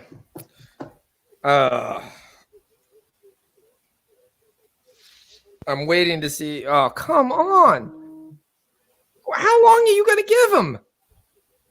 Hey, so another game I wanted to the one that we missed an earlier one, the Texas Tech at Oklahoma State. I mean, originally I think this line was at 4.5, and that was going to be a pass for me. But now it's now it's Texas Tech -3, so that's looking more juicy to me. I mean, there's no easy road games in the Big 12, but Oklahoma State's not anything special. They're still like a top 70-ish team in ranking, and they're going to be on their home court. It's a Saturday. It's going to be a rowdy crowd. They're going to be given like 110. You're going to get 110% out of them. Terrence Shannon is on concussion protocol for Texas Tech, and he's one of the best defensive guards in the conference. Supposedly he's supposed to be out for like 2 to 4 games. I couldn't really find a side on it originally at 4.5 points, but now it's Texas Tech -3. That's looking a lot more interesting to me. So if anybody out there wanted to play that, I would play Texas Tech with the 3 points on the road in Oklahoma State, even without Shannon playing for them. Yeah. So you like Texas Tech? I like Texas Tech on the road, yeah. All right. At 3 points I do, not when it was 4.5. All right. And just some absolute BS that's happened. They gave him 4 extra minutes of extra time after the goal. I guess it was the world's longest celebration that ever happened. Gave him a corner in the 97th minute and 50 seconds. Union Berlin got the ball 2 feet from the goal. He took the shot, and the goalie got a paw on it to punch it out. It was an absolute fabulous save. We survive. Leverkusen wins.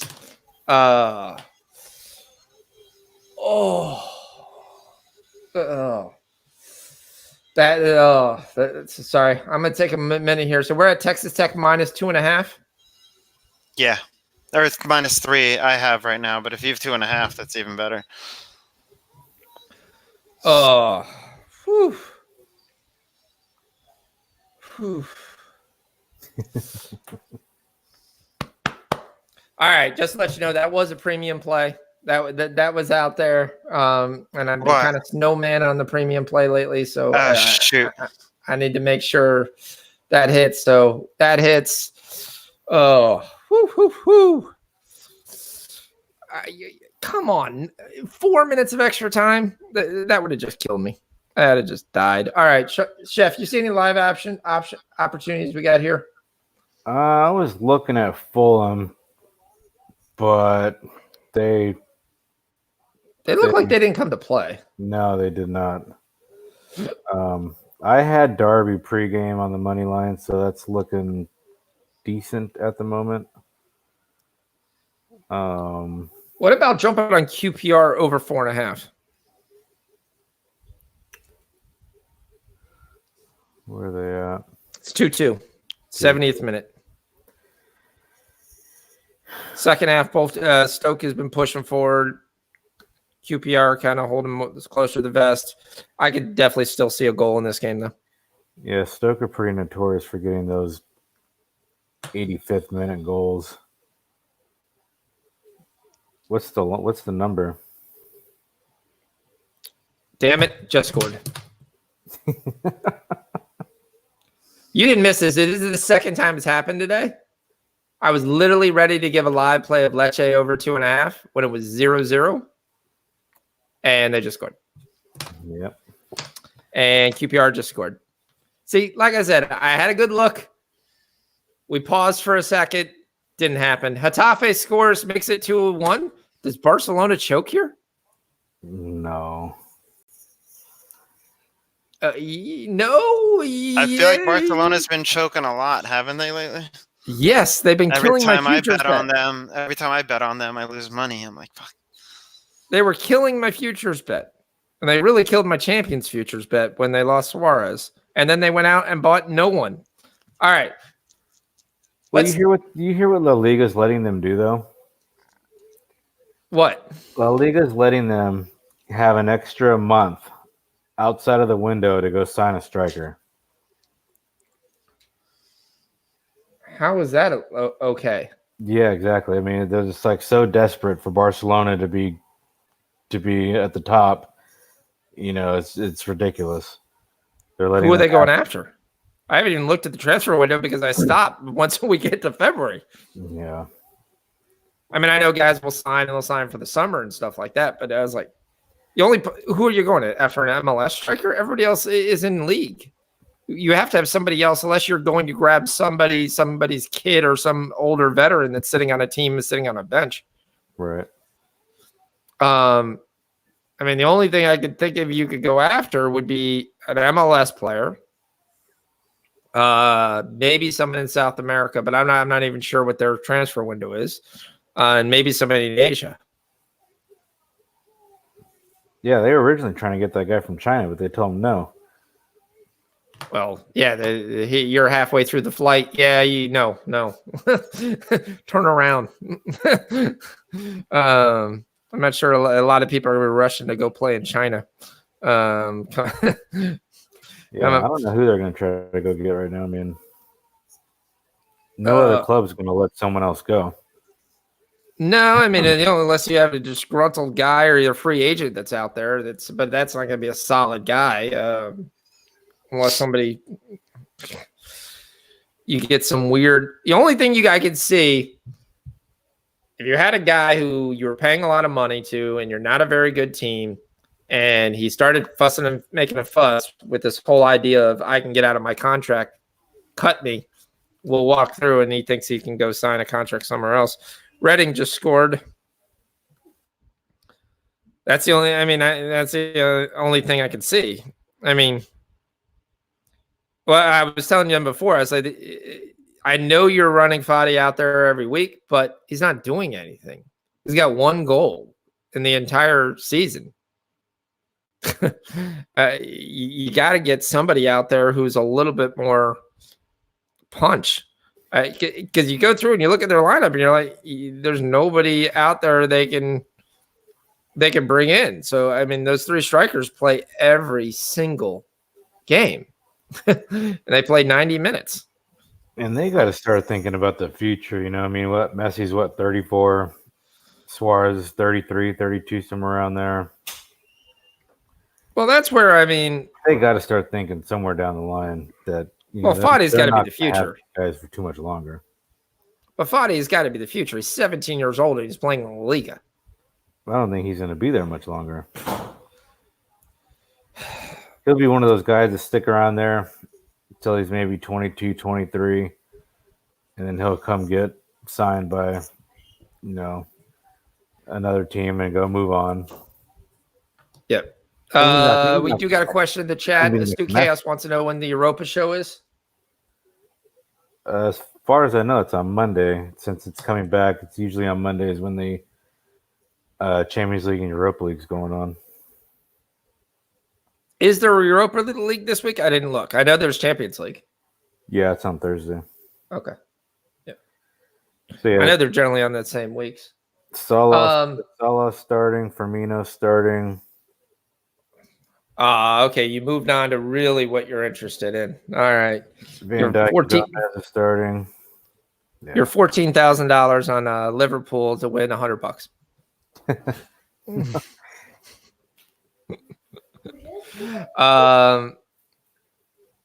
Yeah, I mean, it's the same lineup they've been running for their Keita's money has been coming in on Norwich. It's kind of weird. Well, again, you got to question motivation here. Mane gets is on the bench. Origi is on the bench. I think both of them end up in this game pretty quickly. If Liverpool goes to like the 70th minute, you could have Salah sitting on the bench. And you're hoping on there. And I think you have to stop and you look, and sometimes you go, at that point, it might be too much value. Because what are you getting on Norwich? Plus 1,000?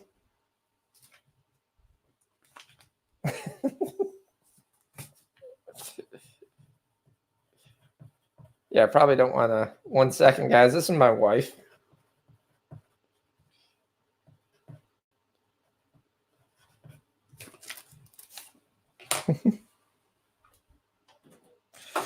Norwich is plus 791.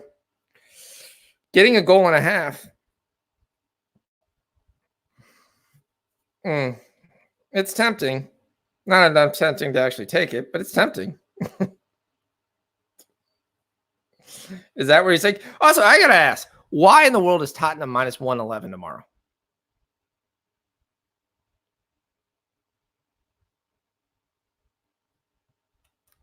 Chef, you're on mute. I was saying I actually have Leipzig to thrash Tottenham in the Champions League. I know. I was talking about tomorrow's game, though. Premier League. Okay, yeah. No, I wouldn't bet on Tottenham if they were the only game on the board. That's. I mean, who are they going to run out there? They're going to run Lucas out there? I don't know. The Champions League coming up. Oh, the Champions League. No, you wouldn't take them at all. I mean, there's nothing. There's no value you could possibly take them at all. Millwall gets on the board. They're up against Preston. Okay. Championship being the championship. Anybody's in the top 5, okay, you're questioned to possibly lose if you play a bottom level team. I look at that game and I don't know. I still think Tottenham beats Aston Villa tomorrow. I think Villa can get a result there. I was looking at Villa draw double chance. That's even money. But who scores from Villa? Haven't they scored like 4 goals in like 2 months? I think Grealish can have a field day with that. Ryan Grealish is about the only guy they've got left right now. Yes. Yep. I don't know. Maybe I when I first had this game on my radar, I was looking at nothing but Villa. I just don't see how Tottenham can go up there and get a result here. I still think they have better talent. They might not be playing it well, but I think they have better talent. Well, that's true. And I think Moreno's going to be telling them, you've got to win this game.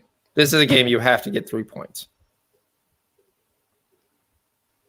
That's my only. Guys, we can go get slaughtered on Tuesday, and I have a feeling he's going to kind of wave the proverbial white flag and just say, okay, but what we have to get 3 points here to catch Sheffield and get in at least to Europa. Well, now that 5th place gets in the Champions League, I mean, anything's possible now. I still see 5th place in the Europa. When they make that change? Because City's banned for 2 years. Oh, yeah. So let's talk about that. There's some stupid thing on the internet that says they're going to send them to like League 2. What? That's not going to happen. I was like, you can't do that. I was like, who the crap is spreading this? So there was like, hold on. Who wrote that? The National Enquirer? No, it's one of their publications. Hold on here. Let's see. Well, but what is your thought on that? Do you agree with that? I mean, do you think it's? I mean, they're going to appeal, and what I see is essentially it generally gets cut to 1 year every time someone appeals. I don't know anybody who's actually been suspended for both years. Chelsea got it reduced. Barcelona got it reduced. I think if they also get docked points by the Premier League, they're not going to get it reduced. Because if the Premier League takes action as well, then I don't see how UEFA can say, okay, well, maybe we were too harsh. Even though your own league just penalized you as well, we'll reduce your punishment. Yeah, 1 second, guys. Hold on. For the Premier League to dock them points also, that's That'll be huge.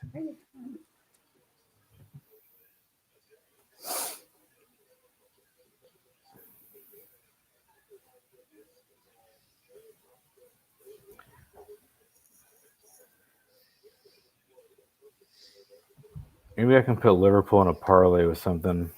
What's the best? I've got Liverpool in a bunch of parlays. It's Well, the only thing you can do when they're minus 230 and minus right 1.5. right before kick, I had them with PSG at even money, and then it went off. I had them with Adelaide, so the first part of that's good.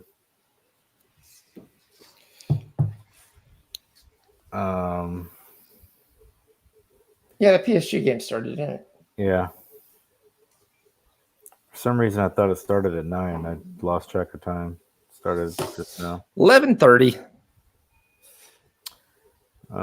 We got Barnsley again going the other way. I mean, Fulham basically just has shown up, partied, and left. Amiens, by the way, scored. Wow.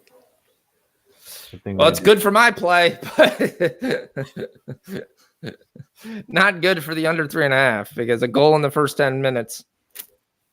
Ugh. And then, of course, PSG has come right back and had 2 great chances. I have a feeling that under is going to get there. I didn't think Amiens would score early. Freaking Huddersfield. Yo, by the way, real quick, so Terrence Shannon Jr. is back in for Texas Tech. So if you get that line right now, -3, I would take it because it's probably going to skyrocket up now that the news is that he is going to play. All right, see, you can throw Liverpool on with Texas Tech there. Texas Tech. Money line. Red Raiders. What do we got here? Damn, I better take that now. 1 What o'clock. time is that game? 1 o'clock. Here, I'll do it with you. I'll take Texas Tech and Liverpool. Just for fun, we'll make it an official parlay play. We hit the last parlay we gave. That's plus 100 if you want to take that. Yeah, you hate Oklahoma State. You go against Oklahoma State like 47 times. I hate them. They're such a trash team. You watch them ever play? They're garbage. Yeah. EG, you would assume that the -1.5 is good. The problem is with the Champions game coming around on the other side is the only question I would have. Where's the motivation? But Liverpool beats everybody by 1.5, so I wouldn't fault anybody for taking a chance on that. So D Money comes with a really nice live play. I don't mind that. PSG next goal in regulation. -120. Really? That's what you got? Wow. That's a that should be almost a given. I can't believe they're offering that good. I see it at -286. Yeah, I was gonna say that'd be phenomenal if they were giving you -120 on that. But there is something I'm going to take. PSG win the rest of the first half at +110. I'm gonna make that official play. Live play. PSG win the rest of the first half with 35 more minutes to play. Down 1 at +110. Which means basically if I go into halftime 1-1, I've cashed. I think Gladbach win the game. I -1 +157. I think at that point you're betting on basically either a push or a win. So, but I like over 2.5. I think the score is going to be 2-0, 2-1 is my look at the game. So, all right, parlay locked in.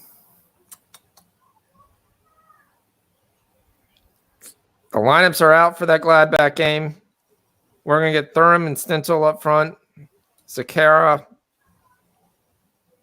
returns?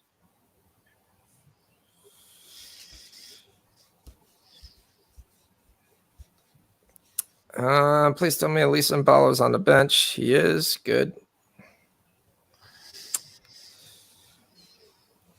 My favorite boy, Fabian Johnson, is on the bench today.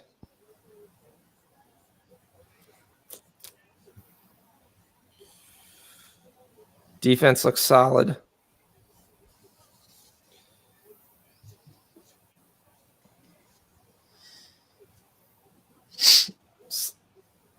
I like that. No real adjustments except that Stindl's playing, but yeah. I'm gonna look real quick. See, have you looked at Olympiacos at all? I actually punt. See, there we talked about there. Sorry, there. Hearts again, scores again. We gave that when it was 2-0. I told you to, and they picked up a red card. Take Hearts. I can't get Scottish Premier League live there. They basically tie the game.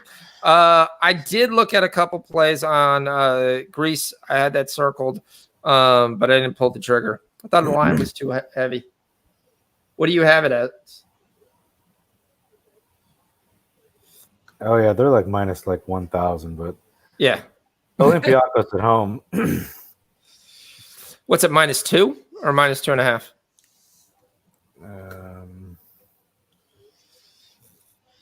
-3.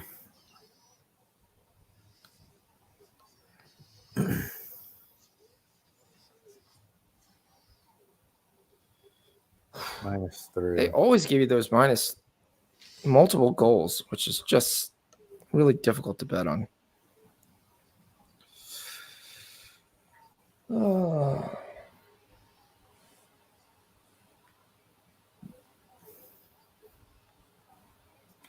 Yeah. They clearly want no bets on this game. I mean, even Olympiacos halftime, full time is 1.3. They're like, yeah, well, no. It's closed for business. Games that we still have left on the thing. Let's see. Amiens is up by 1. So technically that bet's looking good. Mönchengladbach's at 12:30. Atalanta's at 2:45. Chef is LFC win to nil. What'd you get on the win to nil? 2.35 somewhere. 2.3. Now EJV asked the question at 1.5, and I gave a short answer. But Chef, I didn't ask you what your thoughts were On what? taking Liverpool minus -1.5. Yeah, that's tough. I mean, especially without. I mean, I could see them easily covering that, but and being on the road, you know, they don't have all the motivation to go out there and thrash Norwich. There's no reason to, you know. Yeah, they're basically there just to go get the win and head to Madrid. That's all they need to do. Whether it be get a goal in the first half and start pulling people and buckle down on defense, or it's going to be a sweat and they get a late goal.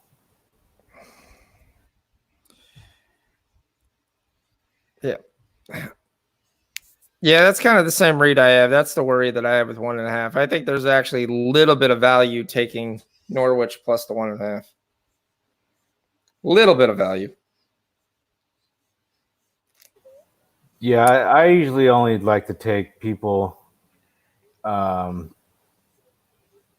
plus the 1.5 against Liverpool after a Champions League match.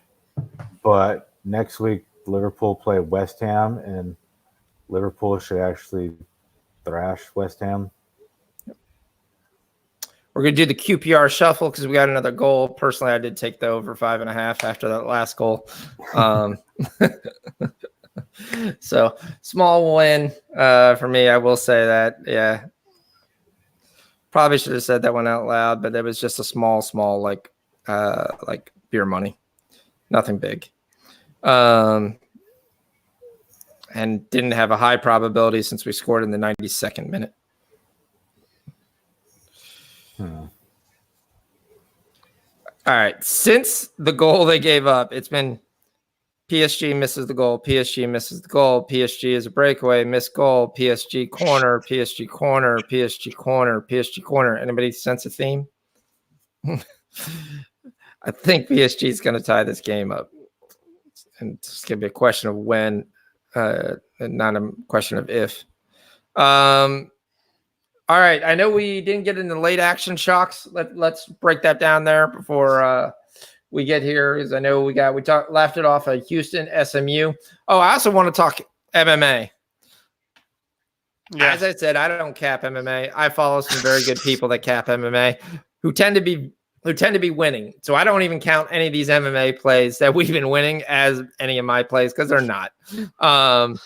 But a couple things are very interesting.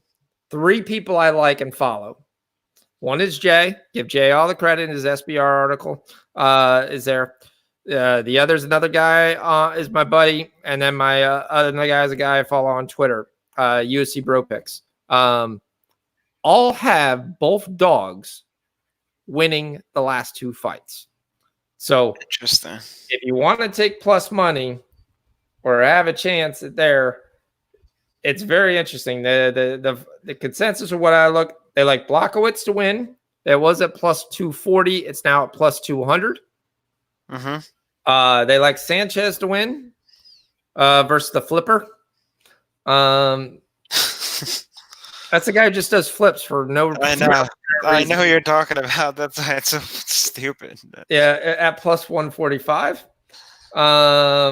De La Rosa also has high value. Some people like that's plus 205. Bondurant is moved shuffled between there. He's at plus 135, not as much. You have 2 De La Rosas, so be careful. I was talking about the women's De La Rosa was the one they like at minus 175. And then Kinney versus Dishvali. Those are the only MMA picks that they gave. I'm not going to break down MMA. I watched the guys in a fight. I watched the one fight where the guy was still grabbing the guy's legs and they called it. Sorry, that fight should have continued. I cashed on it, but it shouldn't have happened. So if you take like just the 2 mains, Blachowicz and Sanchez, it's not a bad card, or you end one of your plays today, throw one of those in, and you could offset and hedge off the others. It's there. That's my MMA talk. I do find it funny, though, that all 3 like the dogs, so I think there's definitely high value in those. Yep. All right, moving on to college basketball. I wanted to get that out there. I know some people had some other thoughts. Been trying to get Jump Shot to come in here and talk MMA because I'm not going to pretend to be an MMA capper. I can just tell you what the 3 guys I follow and the plays I will be on. So the one guy I follow had those 2 dogs too that you're talking about. So yeah. So and then my buddy would sit there. So my buddy's also flat out told me. So the one I share a book, he won 12 units last week, which he told me don't pay out any of his units, just hold them on. He is putting mostly everything on Ferguson. So just to let you know, and that's in April. QPR wins 4-2. Millwall beats Preston. That's a huge loss for Preston. 1-0. I am shocked at Leeds Bristol City is 1-0. We had the 1 goal disallowed, which would have made it 2-0. And I thought Bristol was going to come out and do something. But again, we talked about the championship. The margin of talent between one team to the next is so super small. But Leeds is going to get a huge win here with West Brom's drop within 4 points. Fulham is going to stay in 3rd place at 56. Brentford, it looks like they're going to get another draw. They'll stay in 4th. Nottingham and Preston will stay with Bristol City being tied with Preston. We still got about a minute left in that Leeds game. Doesn't look good for us, though. Sorry, Chef. Yeah, Hearts draws with Hamilton down 2-0. One of the times, if you haven't looked at it yet, one of the best times to get on Celtic. Celtic plays Aberdeen Dons tomorrow. The Dons are generally considered the 3rd best team in the SPL. You generally get a decent line, like you're almost at minus 280 money line for Celtic, which is amazing. Normally they're at 700 and 800. And you can actually get a Celtics -1 for like 145, 155, depending upon what book. I'd be all over that. All over that. Celtic is going to kill him. Also take the over. That's going to happen as well. Celtic is on a roll.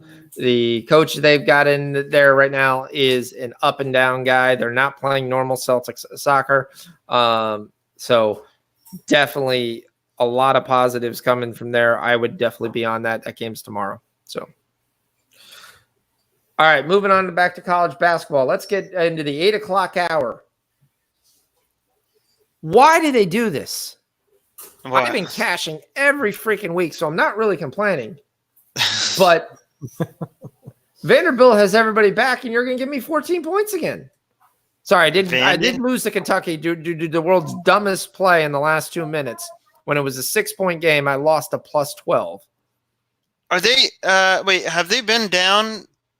Have they? I haven't been paying attention to Vanderbilt, but they're missing Nesmith and Brown. I know, but like, were they missing them last time too? Do we know or no?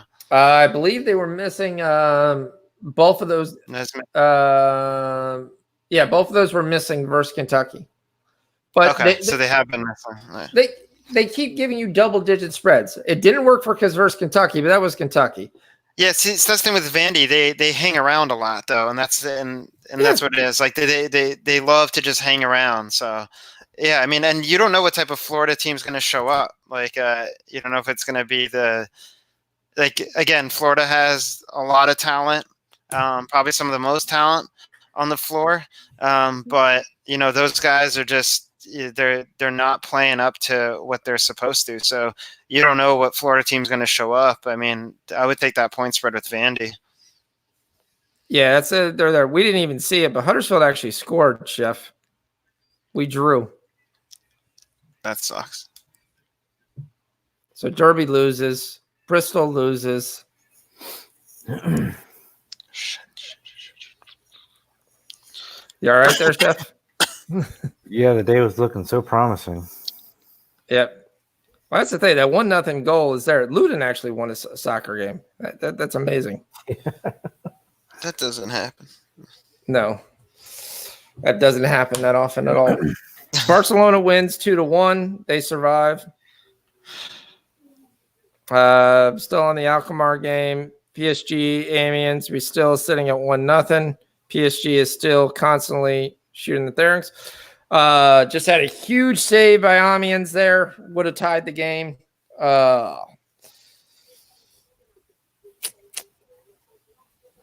We still got a corner out of it.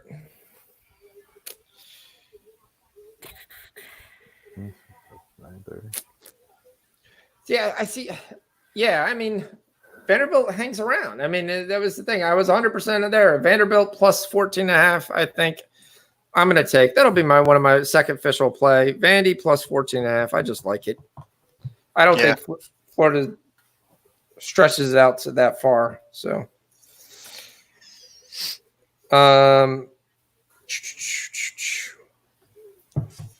what else are we looking at? I haven't found that Arkansas score. I don't know why. I was going to take that Arkansas game, and I just haven't found. What time is that game?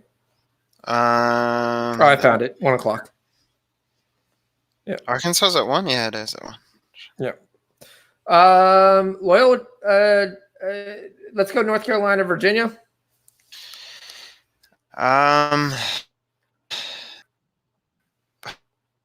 Because like Cole Anthony is such an unknown, and it's that it's so hard to get involved with North Carolina altogether. The only thing you do know is that he's going to take like 20 to 25 shots a night. Now, whether they go in or not, I mean, that's a different story. But I don't like his game at all. You know, he's just chucking up all low percentage shots. So he might go for 35 points tonight, or he might only go for 10. And UNC depends on him. I guess in order to bet on UNC, you got to kind of know what you're going to get from him that night. And being up against a tough Virginia team, like on defense, I don't know where to go with that. Yeah, it's definitely an interesting game to kind of go, okay, where do I think this is going? Because this North Carolina team is Jekyll and Hyde. To me, this goes right also to the Anthony Edwards situation. Exactly. He's going to play, but is he really going to play where he has a tendency where he could get hurt? I mean, that's why you shoot a bunch of jump shots. At that point, you're like, I'm not driving to the hole. I'm not doing anything where I'm going to take really contact. I mean, I'm about to be a top 5 pick. Right. So I don't know. That's a kind of stay away game, but the 115.5, I think that's too low. I think that's too low too. I think again, I mean, it just depends on like how many of North Carolina's shots go in the basket or if they don't go in the basket. Yep. Chef, are you on Chelsea on Monday? No. I have the under in that match.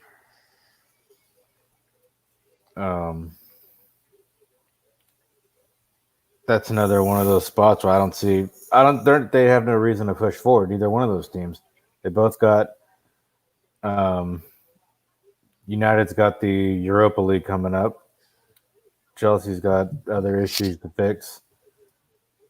I mean, who's going to score goals for both of these teams?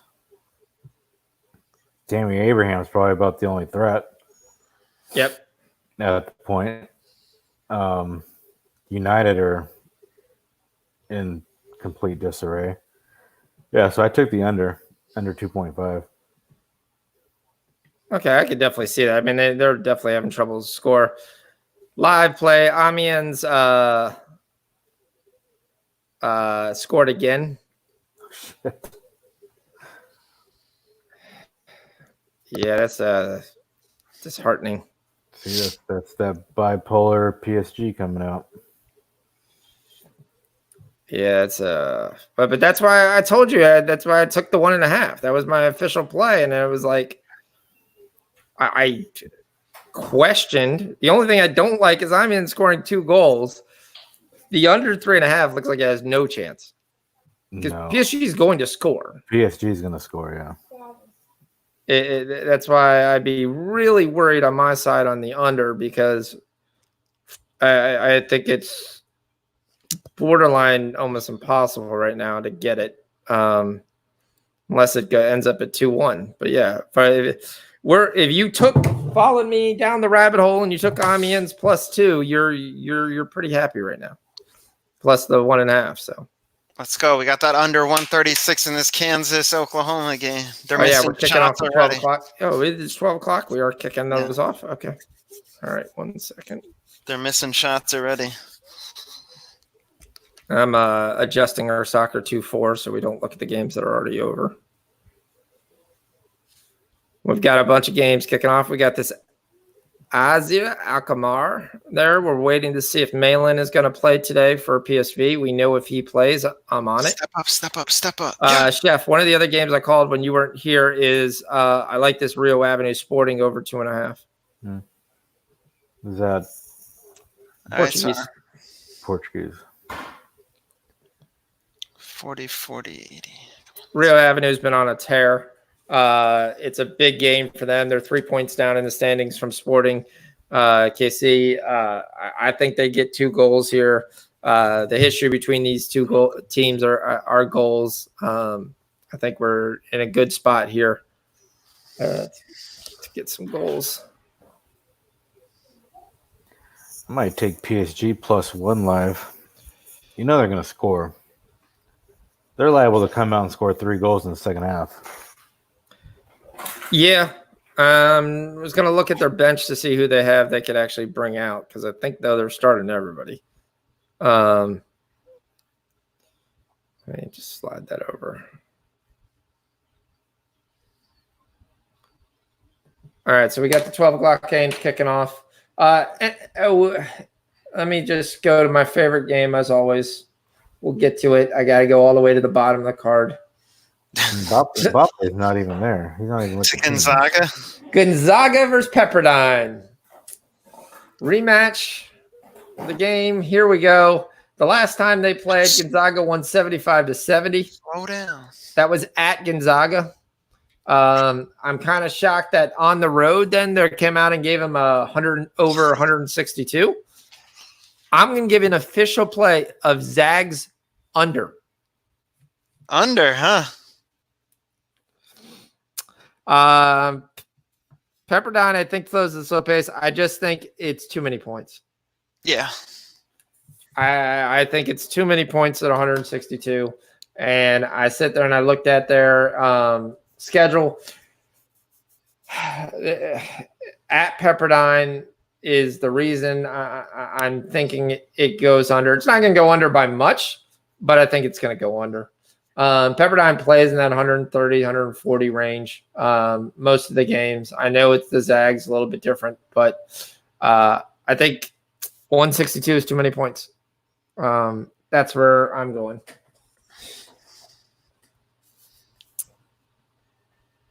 Do they beat them by 15? Not sure. Might look at the first half, though. The Zags minus probably 8. I haven't looked at it. It's there. They only beat them by 5 at the house. So, yes, they're going to be up for this game, but 15, again, might be too many points. This Pepperdine team is pretty strong at home, too. So, yeah, Pepperdine. I like that. 63. Come on, man. Stop them. Probably should have taken the Kansas minus 11 because they're just. I mean, I didn't take the either side on this, but yeah, Oklahoma just can't make a shot, and Kansas is like totally just burning them right now. I see it as 6-4. 8-4, Okay. and now it's 10-4. He hasn't scored yet. He's waiting for it. Now that's hoping the harm. Is Yetna coming back for South Florida at all? Or is he done for the year? I think he's done for the year. I thought there was a chance he was coming back. Like in the beginning of the year, I remember there was the conversation was. I could have swore I read that he was done for the year. What if he stays at South Florida?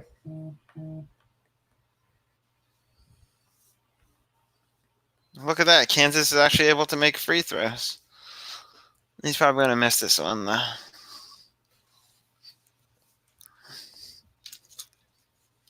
That's Azubuike. Yeah. Let's see. He's made one. Did you guys see the video where Anthony Davis was granny shotting him and he like making everyone? No way. Then Yeah. what? You know they're like one of the bottom teams in free throw shooting, Kansas. Well, he missed the second one. Yeah. But he gets one. That's why.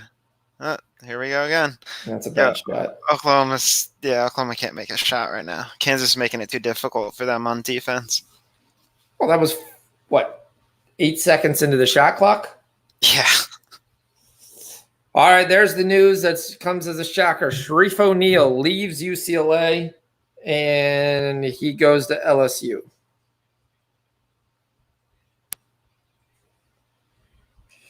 So he is transferring. He went through the portal. His career has been we could say disappointment at best. Yeah. Yeah, I can't see anything on this yet. Nothing. I don't know if he's coming back or he's not. All right, let's go to back to this PSG game. BN Sports. Here's my shameful plug. Again, BN Sports app is the best app on the thing. It gives you access to like 12 games.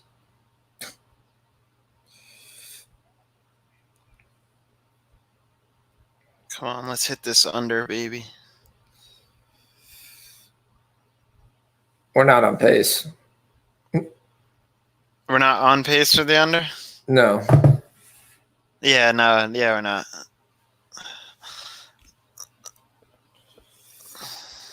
What's 17-18? Northwestern Penn State is 11-9. Ohio State's up by 3. That's an amazing game since they hit one shot. 3-0. Florida State 7-4. We talked about that was possibly too many points. Oh, come on. Don't crash on me.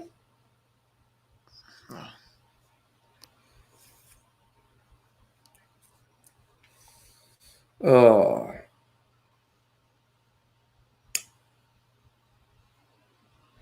I love listening to the McDonald's commercial in French.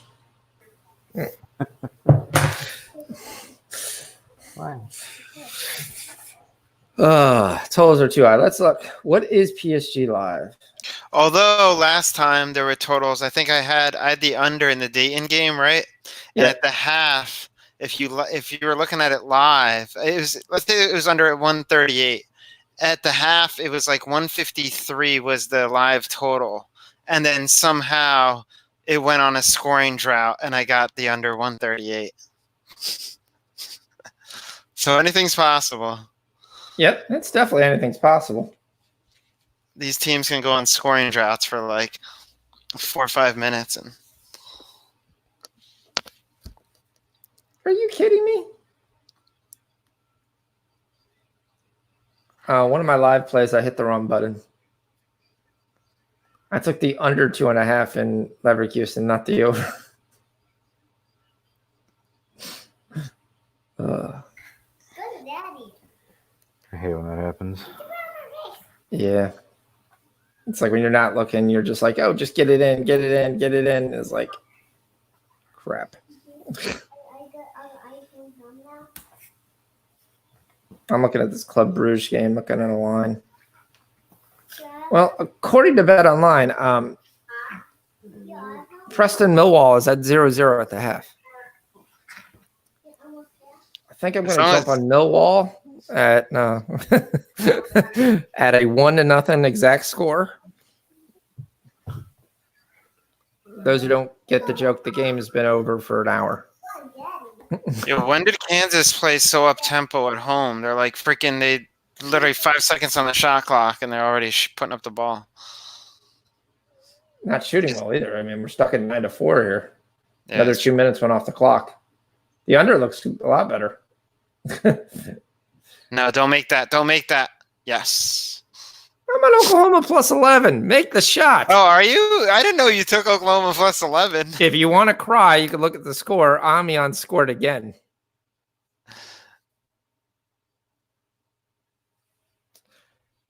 That's 3-0. Rich goes unders are winners until they're losers. Yeah, or until overtime.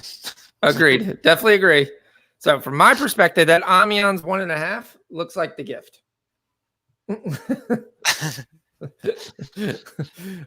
I'm gonna go on a limb and call that a win. 11 for 15 points in 5 minutes. That's right around 5.5 minutes. That works. The worst part is my Mönchengladbach parlay is now dead because PSG is not winning this game.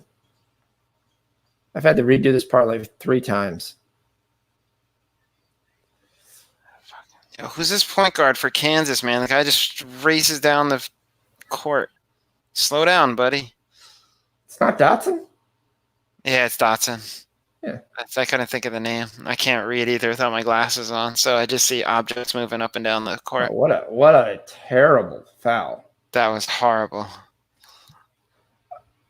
Abaji is one of those guys who is like should be really, really good. But he just doesn't live up to his potential. No, well, in this offense, I don't think they're like if he was at a small time school, he would be like one of these 20, 25, 30-point scorers every night. Right. Where he's at right now, it's never happening. That's going to be a dunk. That was nice. Yeah. Good rotation, easy shot. Let's just go. All right, Oklahoma. Can you guys play defense? God damn. I should have took Amiens money line. Play defense. No one would have took that bet, but like I said, this is when sometimes you got to look at the look and you're like, Champions League coming. They're going to rest everybody and their mother. The look was there to take the money line. I didn't have enough balls to it. I took the 1.5, but again, that's a winner. Yeah, I'm calling it a winner already. Sorry, Chef. I know I lost the live play too, but yeah, at least I won that. So that does kill me in a couple other variety of other ways, but yeah, it's not the worst thing. We got about 15 minutes till kickoff. I'm gonna get out of here and get ready for this Liverpool game. Yeah, Yeah, right there. I was looking at there. Wolfsburg's up by 2. That's good. Tomorrow, I know I gave it out on the show, Serie A show, but I have Juventus to be ahead at the 30-minute mark at 2.0. I took that because the line on the halftime full time was too low. Yep. And I think Juventus is going to, I mean, Brescia is god awful right now. I mean, they've been god awful all season, obviously, but they go out there and sack their manager again for the second time this season. I mean, a complete shit show Brescia is. So Juventus should come out there, put it away early, get ready for next week. Sassuolo and Parma have both teams scoring over 2.5. And I'm actually looking at Arsenal and under 4.5. I can see that. They don't score enough, but Aubameyang's back. But one question I would have is... We don't see 5 goals in that match, though. No, I don't. I definitely don't see 5 goals. The one question I would have is... shit. Oh, no. Okay. I was like, that's a Wednesday play. I was looking at PSG and trying to see whether I had how many times I had PSG here. Nice. What do you where are you in the Inter Lazio game? Ooh. Manic with the Chef? 3. Before we roll out of here, what are you in the Inter Lazio game? I stayed off of that one.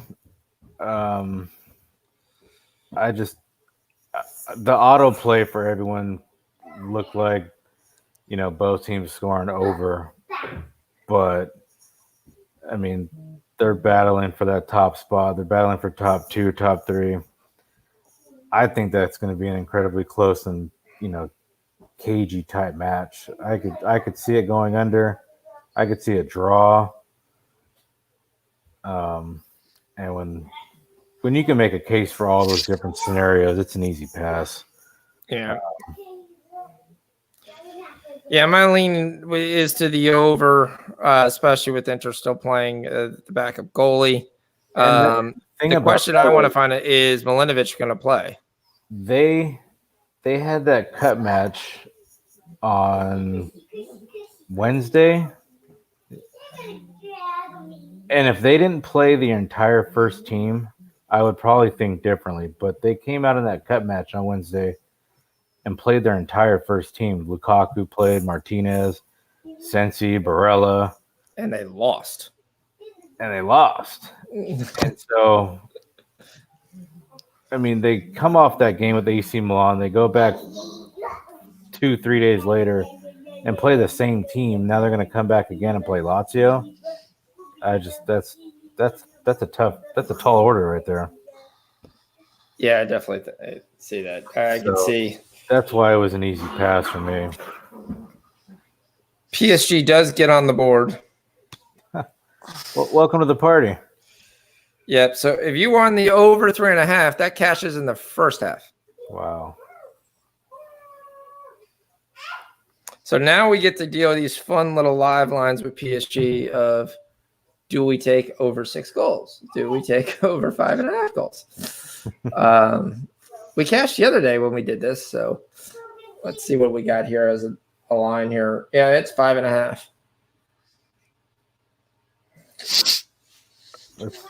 That's worth taking. Yeah, let's go ahead and make that an official play. We're going to see no goals in the second half. Goals in the second half there. I think PSG is definitely going to push forward. They don't care if they win or lose this, but they're just going to keep playing.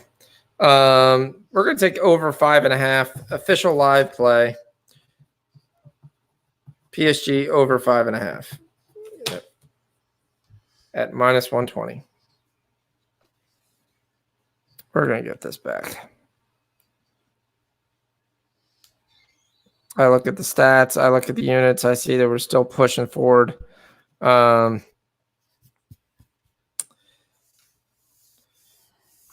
My favorite worst player is probably going to end up in the game, though. Choupo-Moting. God, I hate him when he plays.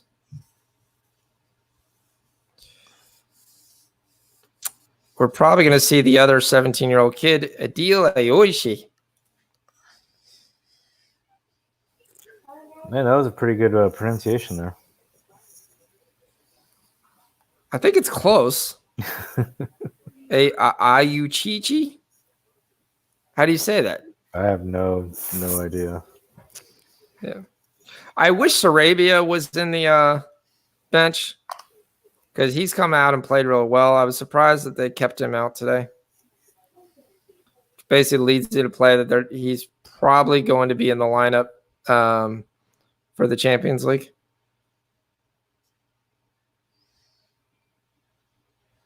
I mean, unless he has an injury that I'm not aware of, but I thought he didn't. I mean, he scored 2 goals in the cup game, so I would have thought he would have been a guy that comes out here and plays. I was kind of surprised that Di Maria played today. I thought they would have rested him. I expect him to probably get an early seat, him or Draxler. I mean, you might as well when you're losing 3-1. I mean, is there any question they're going to win their league? No, they got a 12-point advantage here going down the stretch. No reason to risk them, but yeah, and I think they're going to be balls to the wall ready for that Dortmund game. So we're almost getting ready for Liverpool. We got a 13-16 game in Oklahoma, 15-16 game now. If you took the plus 11, which was not an official play, but if you took it, you're looking pretty good. We've got Florida State, Syracuse tied. Well, now it's 20-16. Rhode Island only has a 3-point lead 9 minutes in. Ohio State is over Purdue. That was our early lean as well. Don't think we're ever going to get to see that 3 that we wanted to get. South Florida's losing to Tulsa. That might be something to look at. But I actually think Tulsa wins that game. Any other play, anything that's not astute? I like the over 2 in Lazio Inter. The only question I have, when Sasha Milanovic does not play, Lazio tends to not score. He's the straw that stirs the drink, that gets the forwards chances. Anytime I see him not playing, I see Lazio there. If he doesn't play, I'm going to be all over on Inter. I think this is a huge game for both sides. Both sides, you want at least a result. But if Milanovic doesn't play like he didn't play the last one, I'm on that. Yep. All right. Anything else before we go, guys? Nope, that's it. All right. Thank you all for joining. Great show again today. Hopefully we cashed some units. We still got some plays out there. The Amiens play looks pretty good. Chef, hopefully we get this Liverpool play in here to be able to push through. The official plays for the day is Louisville over 131.5, Vandy plus 14.5, Zags under 162, Louisville -6, Arkansas -2.5, Baylor under 130, Michigan State under 137.5. Twatty's play was Eastern Tennessee State -12. A bunch of leans, bunch of looks. Good thoughts, guys. Great show. Did I miss anything, Sean? Are we good? Nope, we're good. All right. Thanks, everybody, for joining. We'll see you all next week. See you. Bye. Bye. See ya.